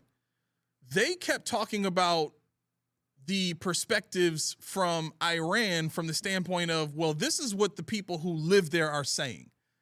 And as journalists, that's as close to the source as we can get. So why wouldn't we want their perspective? And the ex-CIA officer is saying, well, that's silly if you're doing that, because it's a biased perspective. They live there. If you want an unbiased perspective, the best possible way to get that is to go to an opposing source, right? And the point he was making was, if I'm the U.S. and I want to know the truth about the U.S., then I should be looking at all the other countries that don't like the U.S. to see what they say about the U.S. Then there's research involved, because we talk about that all the time on the show. You got to do your own research. Don't just take people's word for it. At that point, you take all the information from those countries that don't like the U.S., that are opposed to the U.S., that are against the U.S., and you put all those in one basket. Then what you do is you go and you see what the U.S. is saying. You go and see what the neighbors, the people who are partnered with the U.S. are saying. You put all that information into a bucket and you see what matches up. Whatever information matches up between the three sources, the U.S. itself, the U.S.'s partners, and the opposing sources, whatever lines up in there is usually the truth. And that's right. That's why we do things the way that we do here on this show. That is the best way to get the absolute truth, the most objective possible answer that you can get without hearing it straight from the horse's mouth, which we will never get. We will never get that from Brandon Beane. He will never come out on the stage and say, man, I really wanted Nicky Manwari last season, but I wasn't able to get him because XYZ. Man, I really wish we could have traded for Jalen Waddle. I wanted to get him, but Pagula wouldn't let me give up the, you know what I'm saying? Like, we're not going to get that. We're never going to get that. It's never going to come out. So the only way to glean that information is to run things through the filters that we run them through to arrive at the conclusions that we do. If you are the type of fan that wants to continue to hope above above whatever people are saying and be wishful thinking and all that kind of stuff, cool. But I get tired of explaining this, and I will continue to explain this every time, because there's always going to be new people listening. There's always going to be people who don't understand what we're about. We're about getting it right.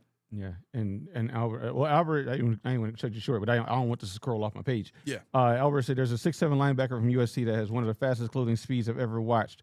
Name is Eric Gentry. Right now, he probably won't be drafted, but if you want to watch some fun film, check him out. Well, I mean, he looks like he's edge rusher or inside. He's an edge rusher, so okay. He's actually outside linebacker. Would be perfect for that star role. Mm-hmm. Because the same one that Alford is playing. Yeah, but he's not going to be drafted, so it's fine. It's fine. Don't lose your mind. They didn't even see you. You could have left it there. They wouldn't even know. It doesn't. But no. But I mean, I think 6'7". He's like 221 pounds. So you're talking about I don't think he can hold up against a mano left tackle on him. But I think dropping in coverage, he has the ability to do that. But yeah, he does have closing speed. And he is kind of nasty. I don't know if he played wide receiver in high school or what he did, but looking at the star role that Alfred fills now, that would have been fun. And it's now outside the realm of possibility. If you hear on the Sunday after the draft, the Monday after the draft, the Bills sign him, let's give him a good look. There might be several holes punched in this wall. Well, they won't see it till Monday. Let's see. Sven said DJ Moore is a true number one. You're probably in a minority that say that, and that's not me. Who said that? Sven. That's not me saying that, but I heard a lot of pundits say that he's a 1B high end 2. Not even guys that covered the Bears were saying he's a flat out bona fide number one. Right. So yeah, I mean, maybe he's a Diggs, but I mean, from what I'm hearing, and I'm not going to sit here and tell you that that I watched a lot of DJ Moore. I just know that what I heard about him was he's a high end 2, low end 1. So he might be a 1. He might and Joe Brady might envision him as a 1 in his system. So that's fine. Spin said, so we're saying Josh Allen is soft. No, I'm not saying he's soft. What I'm saying is Josh Allen is amicable to what the Bills need to do to get things done, whether it's in his best interest or not. Josh Allen is always going to, take one for the team. What's $5 million if I can just get this? What's that? I can break my hand, my shoulder, my knee, my foot, my hip, and I'm still going to play for you guys because I will play. And, and after a while, it's like, at some point, you're like, you know what?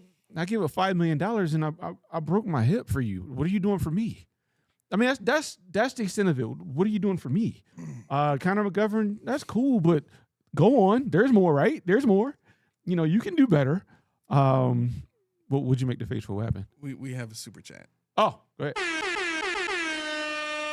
This is going to be bad, isn't it? I didn't see it. Richie says, boys, we lit and ready. Is it September yet? I think whether we stay at 26, move up, or move up is wide receiver or Dobbs.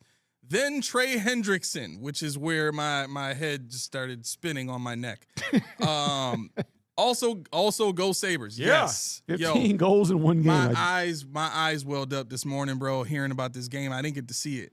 But hearing that we are in first place, bro, I got the same feelings that I got when the Bills were beating the Rams in 2020. Yeah, like seeing us destroy the Rams and seeing us beat up the Steelers, that same season, like getting this feeling of we're finally here. We're a real team. We, I get to be proud of who we are. I get to be proud of what we're doing on the field. That's a very real feeling for me, with what the Sabres have done now just this season. Like they started off the season not great. They got rid of the GM that was there, and then bang, they hit the road running. Like it was great after that. So big kudos to the Sabres. I really at some point want to go see a game, with the way that they're playing now, especially after the 2 players they traded for. I kind of want to see this added toughness that they brought on.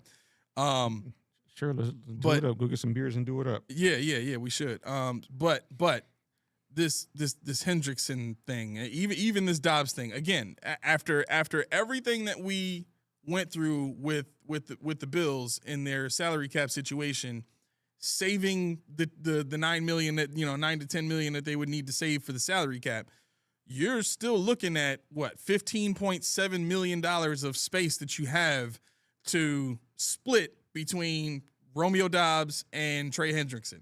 And Trey Hendrickson right now, I can tell you, is going for a lot more than $15.7 million. He's going for, on the generous side, $14 million guaranteed for seasons. That's generous. I'll tell you right now. So his market value is $25.4 million. So yeah, $14 million a season guaranteed against the cap that we have 15 of by your numbers.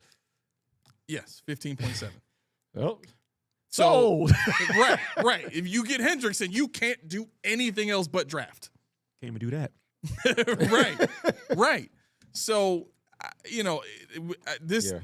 I just want to get it right. I want to make moves that make sense. I want to do things that people can look at and say, oh, they really trying to win. They really trying to get it, because for the Ravens, they lost a lot of players, but their cap situation is nowhere near as bad as ours. Mm-hmm. And on top of that, because of the guys they lost, they got the cap space to make a move like going to get Max Crosby. Yeah. Right? The biggest issue for them last season was they didn't have a pass rush. Right. What did they do? They went and got the second best guy you could get on the market right now. Yeah. Did we do that? No, we went and got quite possibly the third or fourth best option as a number 1 receiver available for trade. Like, if you were really, really serious about it, your option should have been prying George Pickens away from the Cowboys, prying A.J. Brown away from the Eagles, pairing Brian Thomas Jr. with somebody else. You know what I'm saying? Like, if you're really trying to get elite at the position. DJ Moore doesn't make you elite at the position. If you truly wanted to be elite at the position, then you've got to go out and sign another free agent opposite DJ Moore that makes sense, right? And for wide receiver, that's going to be tough to do. Let me go through the wide receivers here. So I really wanted Dotson though. Huh? I really wanted Dotson. I mean, I really you did. could go Darnell Mooney for 7. I know somebody else mentioned him earlier in the show, in the chat. Darnell Mooney's market value is 7. He was making 13 before. He's 28, so you'd still be getting him in his prime. He does deal with injury issues though, so that's kind of hit or miss. I know you hate the idea of Marquise Brown, but he's another field stretcher that could really do well here, especially with everything else that we have going over the middle of the field with Dalton Kincaid and Khalil Shakir. If you have a guy outside that can stretch the field, and then DJ Moore is a guy who's kind of a do everything, you know what I mean? Not elite, but do everything, you know what I'm saying? I'll just put it like this. The way you're going to win with DJ Moore is sum of parts, because he's not going to do it by himself. He's not going to be the guy in the playoffs that you can go to for 123 yards and 10 catches, and he dominates the game with 3 touchdowns. That's never been who he is. And that's backed by not just statistics, but if you listen to all of the people that have covered him in the, for the Bears, for the Panthers, like WGR's talked to those people. There's people that post on Twitter about it. Like, everybody who's covered this guy says, yeah, good player, really, really good player, not a number 1. Yeah. And that's what I heard. We're a little backed up. I know we got a super chat. Give me 1 second to get to that. I'm trying to keep mental, I got it here. Yeah. Ready? Go ahead. All right. I'm trying to see who this is from. Richie Fresh. Richie again. Thank you, Richie. Says, so the question becomes, is being bad with contracts. Teams like the Rams, supposed to be in cap hell, among others, can make it work. Why do we seem to always be in cap hell? I think what we're seeing now is it wasn't just Sean that was trying to get players here for the sake of their culture fit. I think what we're seeing now is Bean was a part of that too, because of the fact that he's trying to, not have to overturn the roster that much. Because of the fact that he's, how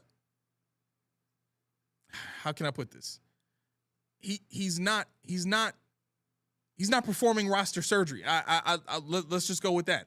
If this iteration of the Bills did not fit his vision, he would have done what he did in 2018. Because to be quite honest, in 2018, we weren't in a cap situation to just absorb all the dead cap money that we did. Right? When the Bills were going through their transition year, we weren't in a situation cap-wise to just start overhauling people, but they were going to do it anyway. Why? Because there were still people here in the building that were friends and loyal to, players like Steph Diggs and Von Miller, and you know what I'm saying? So they had to do what they had to do. I get it. But this isn't that. This was a clear-cut opportunity for Brandon Beane to say, listen, I know we're in a win-now mode. We want to win championships, but we've got our head coach for 5 years. Give us 2. Let us do this roster surgery this year. Let us clear some cap space. And next year, we're going to have way more cap space. We'll be able to make some big-time moves, and we'll hit the ground running. He didn't say that. He didn't say anything. He let the owner tell us that it's about a Super Bowl this year. Right? Then you go and get a guy in a defensive coordinator and a head coach that are more than content to work with all the same players that we have right now.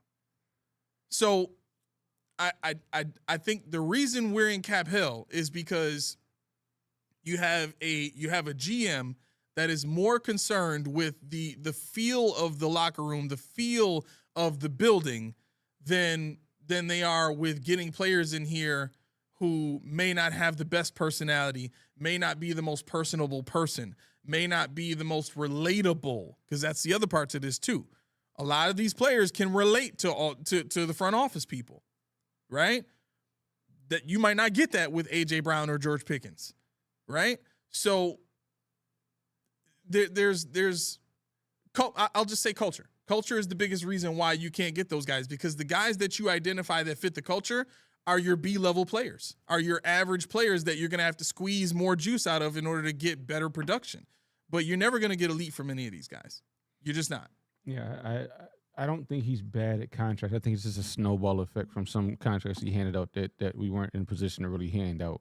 You know, when you're a parent, you teach your kids. You have $5 doesn't mean you can afford to spend all $5. You got to save it. You have a rainy day fund. You can't, you have $5 you can afford $250. $1 million you can afford $800. And when they had that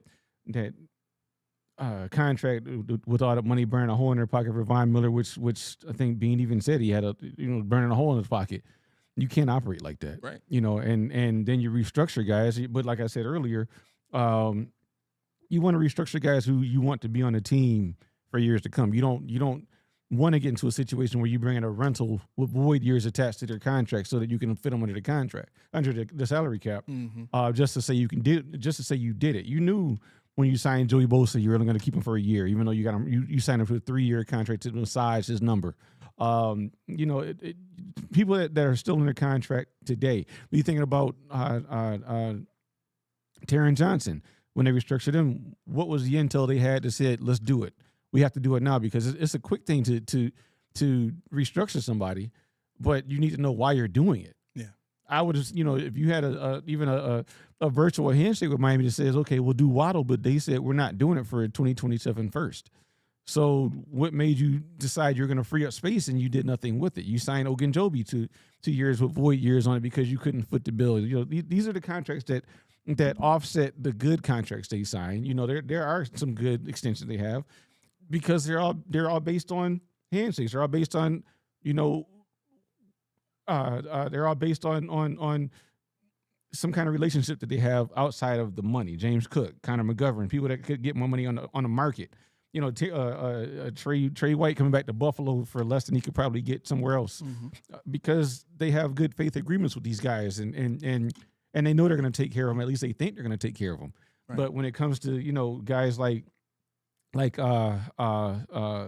Brown, things like that, they don't care about that. They care about winning and how are we going to do it.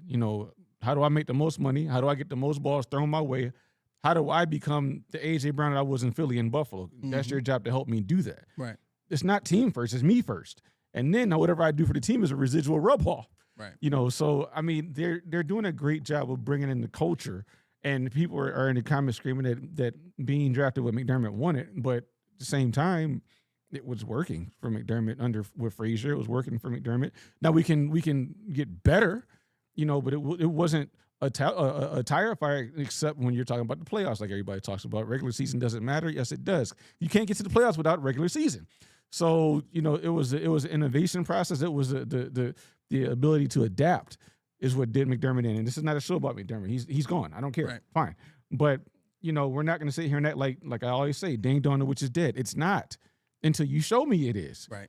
You got to show me what the difference is between what we were doing before and bringing back players that we had under previous regimes. Is not showing me that this is a liberation movement. This is still familiarity. Yep.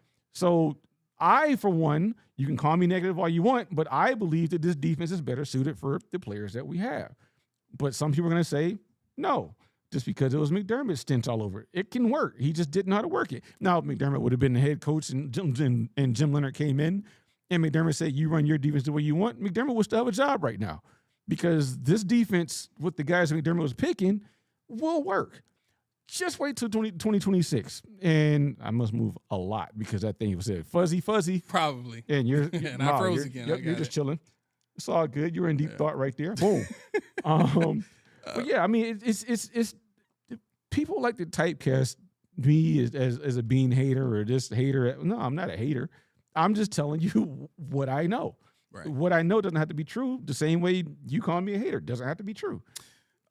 Sam writes in, says, look at the names he's brought here. Guys you never thought. Amari blew my mind. You telling me you knew Bosa was coming? I guess what I'm saying is big whoop for both of those players because by the time we got them, they were past their prime. Now, the reason that we thought they were a big deal is because of their reputation from previous years when they were great on other teams.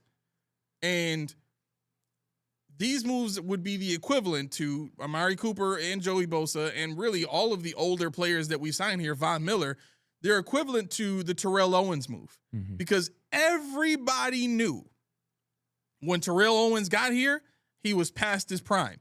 But what was he? He was a big-time name who could still help this team. Why? Because he was better than any other wide receiver we had at the time. Right? So naturally for us in little old Buffalo, we look at big old Terrell Owens coming here and blessing us with his presence. And oh my God, I love this. People who didn't like the personality, okay, fine. Right? But he was still productive here. He still had great games. He still had very memorable games here. I can't remember a great game from Bosa. I can't remember a great game from Amari Cooper, even though it was only 9 games. Right? In the playoffs, what did Amari Cooper do here? Nothing. In the playoffs, what did Bosa do here? Yeah, Nothing. Bosa started off the season like gangbusters. Okay, Yeah. all right, and then He one sack in the disappeared. last 9 games. Yeah, Von Miller, same deal. After the injury, who was he? yeah. And Right? yeah, Samantha said, we're living in the woods. No, we're not living in the woods. We're living in the realm of dead cap that still is. I mean, Von Miller maybe not, but who's next? That's the thing. Who's next? So and Bodega Cat says should have never traded Justin Jefferson for Stephon That's Diggs. exactly right. They wouldn't have. I don't think they would have got Justin Jefferson anyway. I think they would have did like whoever the best left tackle is or whatever. Who knows? But yeah, I mean, T.O. did okay in Buffalo. He did do okay. We're not saying he didn't. But if you're talking about Bernard came off his worst season as a pro. Milano was okay. Who else was in the list? Khalil Shakir. Khalil Shakir is being used as a slot guy when he should be so much more. The list goes on and on and on. So it's just like, I don't know. So Moore is better than anyone here. Moore is poop, but he's better than anyone here. That's the problem. That's the problem. Yeah, and I mean, but we're thinking about he might have a bad injury. We don't know, and I mean we know he had a bad injury, but we don't know how much that affected him in the defense. We don't know. We just don't know. How are we supposed to have a conversation? How are we supposed to have a conversation? Lynn is writing in, so Moore is dookie, but he's better than anyone here. That's not what we said. We didn't say Moore was trash. No, I said the bottom, a lower tier one, top end. Thank you. Like again, this is why. So on our show Friday, I started off everything that I was saying with he can help our team. Mm-hmm. I specifically said that. I said this player can help our team. Don't mistake what I'm about to say as saying that he cannot help our team. I'm not saying he's trash. I'm saying he's not what the Bills needed at the number one position. The Bills need a dominant player at the number one position, not just somebody who's better than the other receivers on the team. DJ Moore coming in here right now is the best receiver on the team. He's better than everybody else we have. I don't care who you name. He's better than all of them. Does that make him great? No. Why?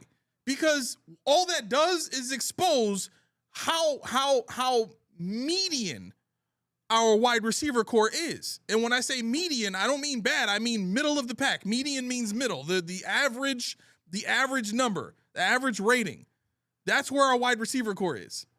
So let's not get caught up in how negative what we're saying sounds. Let's focus on the actual words that are coming out of our mouths because we're being very clear in the way that we're saying this. And if it's going to be, translated in a certain way, why are we even having a conversation? Yeah. It's funny because Rose said, Lord, Josh, he'll pass away and still be getting paid dead money. He probably will. 83 years old, still getting paid by the Bills. Who's the best wide receiver in the AFC right now? Wait, Bodega Cat. where are we at? Did he just say that? What? I hope he's not talking about DJ Moore. DJ Moore is the best wide receiver in the AFC. He didn't say DJ Moore. He just said he's best wide receiver in the AFC right now. Bodega Cat, I need you to tell me who you're talking about right this second. Right this second. Because if you talk about Moore, Chase. Okay, Chase, yeah, Chase is definitely the best receiver in the AFC right now. Okay. Okay, thank you. That's and again, like the reason I'm saying what I'm saying about DJ Moore is because that's the standard I'm comparing to. Yeah. When the media dangles Justin Jefferson to Buffalo, they dangle, this person might be available, that person might be available. Honestly, if you tell me DJ Moore is a precise route runner, I'm good. If you tell me he's a precise route runner, but he's not. Okay, so that's what gives me pause. He can run route, but he's not a route technician like a Romeo Doubs would be. I feel like he's just a strong dude. Is he like a power player? He's got speed. He's got good deep speed. He can win deep, and I would consider him a slightly more athletic and faster Josh Palmer. Mm-hmm. Like Josh Palmer can run good routes. His route tree from an ability standpoint is pretty big. He can run all the routes. Now, can he beat guys like Derek Stingley with that? Can he beat guys like I was watching Acho talk about this? Can he beat the best corners in the NFL right now, who are all in the AFC? The answer to that is probably not by himself. It's going to have to be very scheme specific if he's going to be winning and dominating games. So you're saying sell out for Jeremiah Smith? I'm saying you absolutely sell out for Jeremiah Smith. With the cap space that you're going to have going into next season, you better be willing to do whatever it takes to get that guy. Because I tell you what, my hope and my positivity would be for you got DJ Moore under contract, you sell out to go get Jeremiah Smith next season. Now you talking. Mm-hmm. Now you're getting closer to that Jamar Chase, T. Higgins level. Now you're getting closer to that CeeDee Lamb, George Pickens level where you got two dudes that can win, and your number one is going to be hard for their number one corner to stop consistently, and our number two is better than any number two you could put against them. I would take that. Because now you roll out of bed winning at the wide receiver position. Mm-hmm. That's what I want. I want on offense for our wide receivers what the Texans have on defense in its entirety. I want players that roll out of bed better than your players. I don't want guys that have to work harder than your players in order to play great and have great games. I don't care about that. I don't care about the blue collar culture. I don't care about any of that. What I care about is rings. And at the end of the day, none of the players that we have on this roster have proven that in these jerseys, in these helmets, in these cleats, working for this front office, none of them have been able to win a ring. And that includes Josh Allen. Yeah. Last year was the perfect opportunity, and I don't usually do this because I like to defend Josh Allen because of the roster. But you had a perfect opportunity to put the team on your back. You criticized him for this. I didn't like hearing it, but it's the truth. I'm sorry. It's the truth. You had a perfect opportunity to put the entire team on your back and carry them through that Denver game. Whether that's play calls, whether that's lack of roster, you had opportunities, right? You could say balls weren't caught. You could say, I'll give y'all that. You could say whatever you want about the aftermath and what happened. But at the end of the day, we don't have guys who go out there and dominate the league aside from two players. Two players. But even those two players have proven that when it counts the most, they really don't take over a game against the number one defense in the playoffs. James Cook had a decent game. Did he dominate? No. Josh Allen played terribly against the number one defense. So I'm waiting for the Joe Burrow moment. Yeah. I'm waiting for the surprise win in Kansas City to get us to a Super Bowl. I'm waiting for the Eagles game dominating the Chiefs. I'm waiting for that 40-point beatdown of a team that everybody thought was a dynasty. Yeah. I'm waiting for those moments from this team, and I don't get them. What I do get is the occasional, a Lions game where an unsuspecting, really good team goes against the underdog Bills in their stadium, and we come out and we shock them to death. You know what I mean? Like that's the Bills have always been great at that. Yeah, always. Yeah, we have. Let's see. J-Ham 2020. I don't know if it's my cousin or not. K-Ham is me, but we'll sort that out later. He said, I'm going to make it my goal in this offseason and get you guys to be more positive. Big smile. I smile. What else we have? Steve, super chat. He said, please read my last comment. Last comment was, I got to find it. Hold on 1 second. It's in there somewhere. Yes, more is good, not elite. Our current roster is dookie, so any good or fine player comes here is elite compared to our trash, but not actual elite compared to all NFL. Context matters. So, I mean, I don't know. I remember DJ Moore's name in Carolina. I remember him being there with, I think was it Bridgewater? I don't remember who the quarterback was at the time, but I remember this guy who was supposed to, erased the bad taste of Kelvin Benjamin, erased the bad taste of having Devin Funchess out there. I remember this number 2 that's DJ Moore. I forget where he went to school now, but I don't remember any point in time where I'm like, oh man, this dude's gonna be it. Just give him a shot. He's gonna be it. He's gonna take over the league. Right.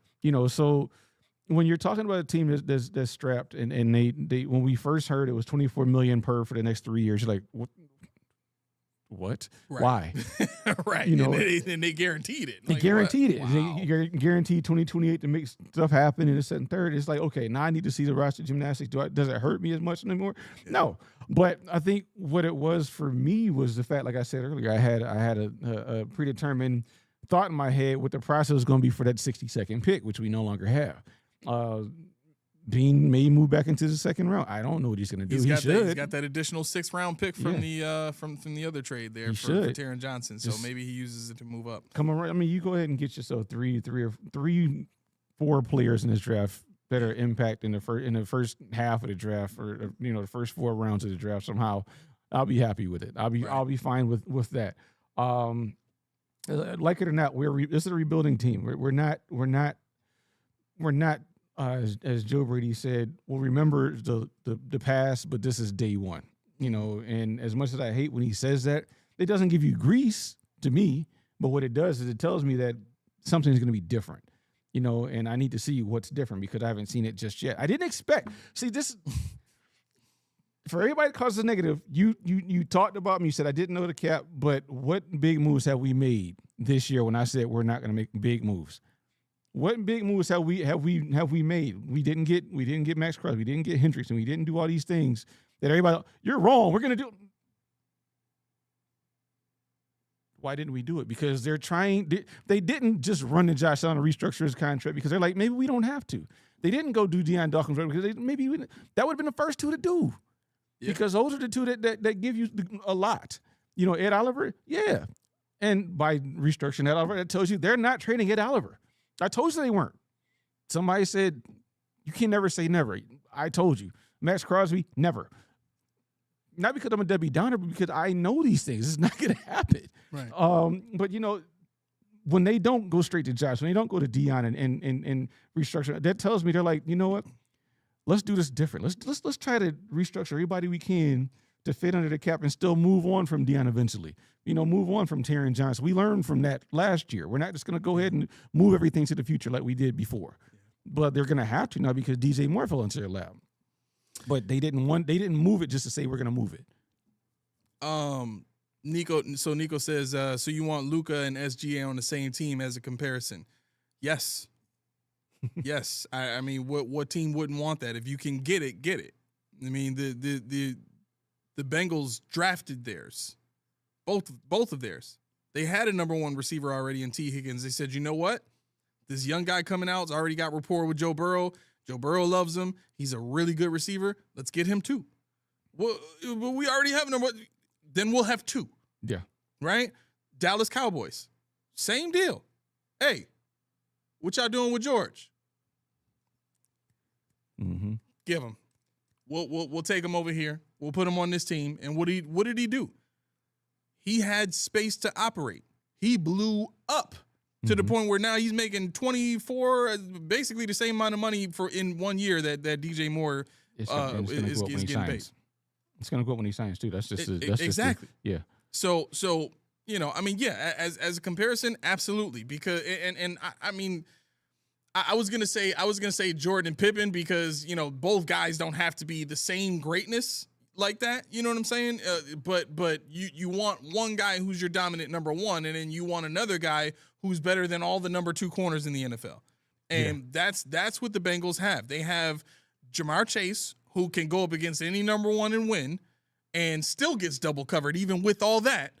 And then what does that do? Well, that frees up T. Higgins to go against your number 2, and if he's on, it's over for you because who you going to stop at that point, right?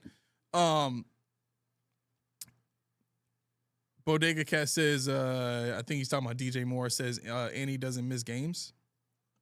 He doesn't. He only missed like 2 games in his career so far. Yeah. Yeah. So, I mean, like I said, I'm coming from a place that I don't know everything there is to know about DJ Moore, and that's fine. I'll find out this year. JM said, nah, I ain't going to lie, though. I'm tired of blue-collar guys. Give me some criminals. Yeah. Mafia Sports Report, I told Bean to hijack your stream. Yeah, I think you did, bro. I think you did. Oh, my gosh. Okay. He said, this is what you get, Hermes. Yeah. But no. Let's see. We'll go to 7:45. I gotta get home. I can't. I really appreciate you staying later, but hey, no problem. Yeah. So, if we have Bean in our comments and Bean's hijacking our show, there's one thing you can't hijack though. You can't hijack that Reese's tea. You can't hijack healthiness. You can't hijack deliciousness. You can't hijack refreshingness. Only thing you can do with that is buy it. Buy it again. Buy it some more at your local distributor. If you don't have one, just contact the good guys over at Reese's Tea themselves. They'll be more than happy to take your order. Because you know what? Fumbling around Buffalo, the 90, the 290, 190, ain't nobody got time for that. Head straight to the source. If you can't get the Delta Sonic because you ain't got no car and you don't need no gas, don't worry about it. Is it Wegmans? Is it what's the supermarket again? Dashes? What is it? Delta Sonic. Delta Sonic. If you ain't got one, you don't worry about it. You're not missing out. Get over to the Reese. That's it. The link is right down there. Get some of the delicious stuff. And while you're at it, we appreciate your thumbs. We appreciate your subs, but we really would appreciate if you tell them that we sent you over to them. Every time, bro. It's great every time. Just like that Reese tea. That's it. Look at you. Look at you. Oh my gosh, you winning it all. You win it at every turn, bro. Winning at every turn. All right, let's get it going. All right, if you have not done so already, thank you for putting up with us, and thank you for putting up with all this freezing and stuff that the camera is doing. It's kind of loud. If you have not done so already, it's free. A thumb. Little bad boy right here. This little bad boy right here. We need that. We need as many of those as we can possibly get. As many as we can possibly get. So, if you're feeling kind, you want to help us out in that manner, please give us a like. Something that works for you, that benefits both of us, really. Hit that subscribe button, because you know what that does? That puts us on your homepage. You don't have to search for us. You don't have to wait until we randomly come along again down the line and then, click on us and then maybe wait for the next time we randomly come along. No. You hit that subscribe button. We are now on your homepage for as long as you want us around, right? Another way that you can kind of be selfish and do something that is just for you. Just for you. Hit that bell. Little bell up at the top. In the corner, hit it. Make that thing Ring-a-ling-a-ling. so that you can get notifications when we send notifications. Like Friday's episode is going to be technically way better than this one. So please stick with us. We'll be back with you on Friday, 5:30 p.m. to 7:30 p.m. This has been the Post Podium Podcast, home of the All the Truth, No Sodium takes. I've been your co-host, Aramis. 40 Keys. You all have a great night.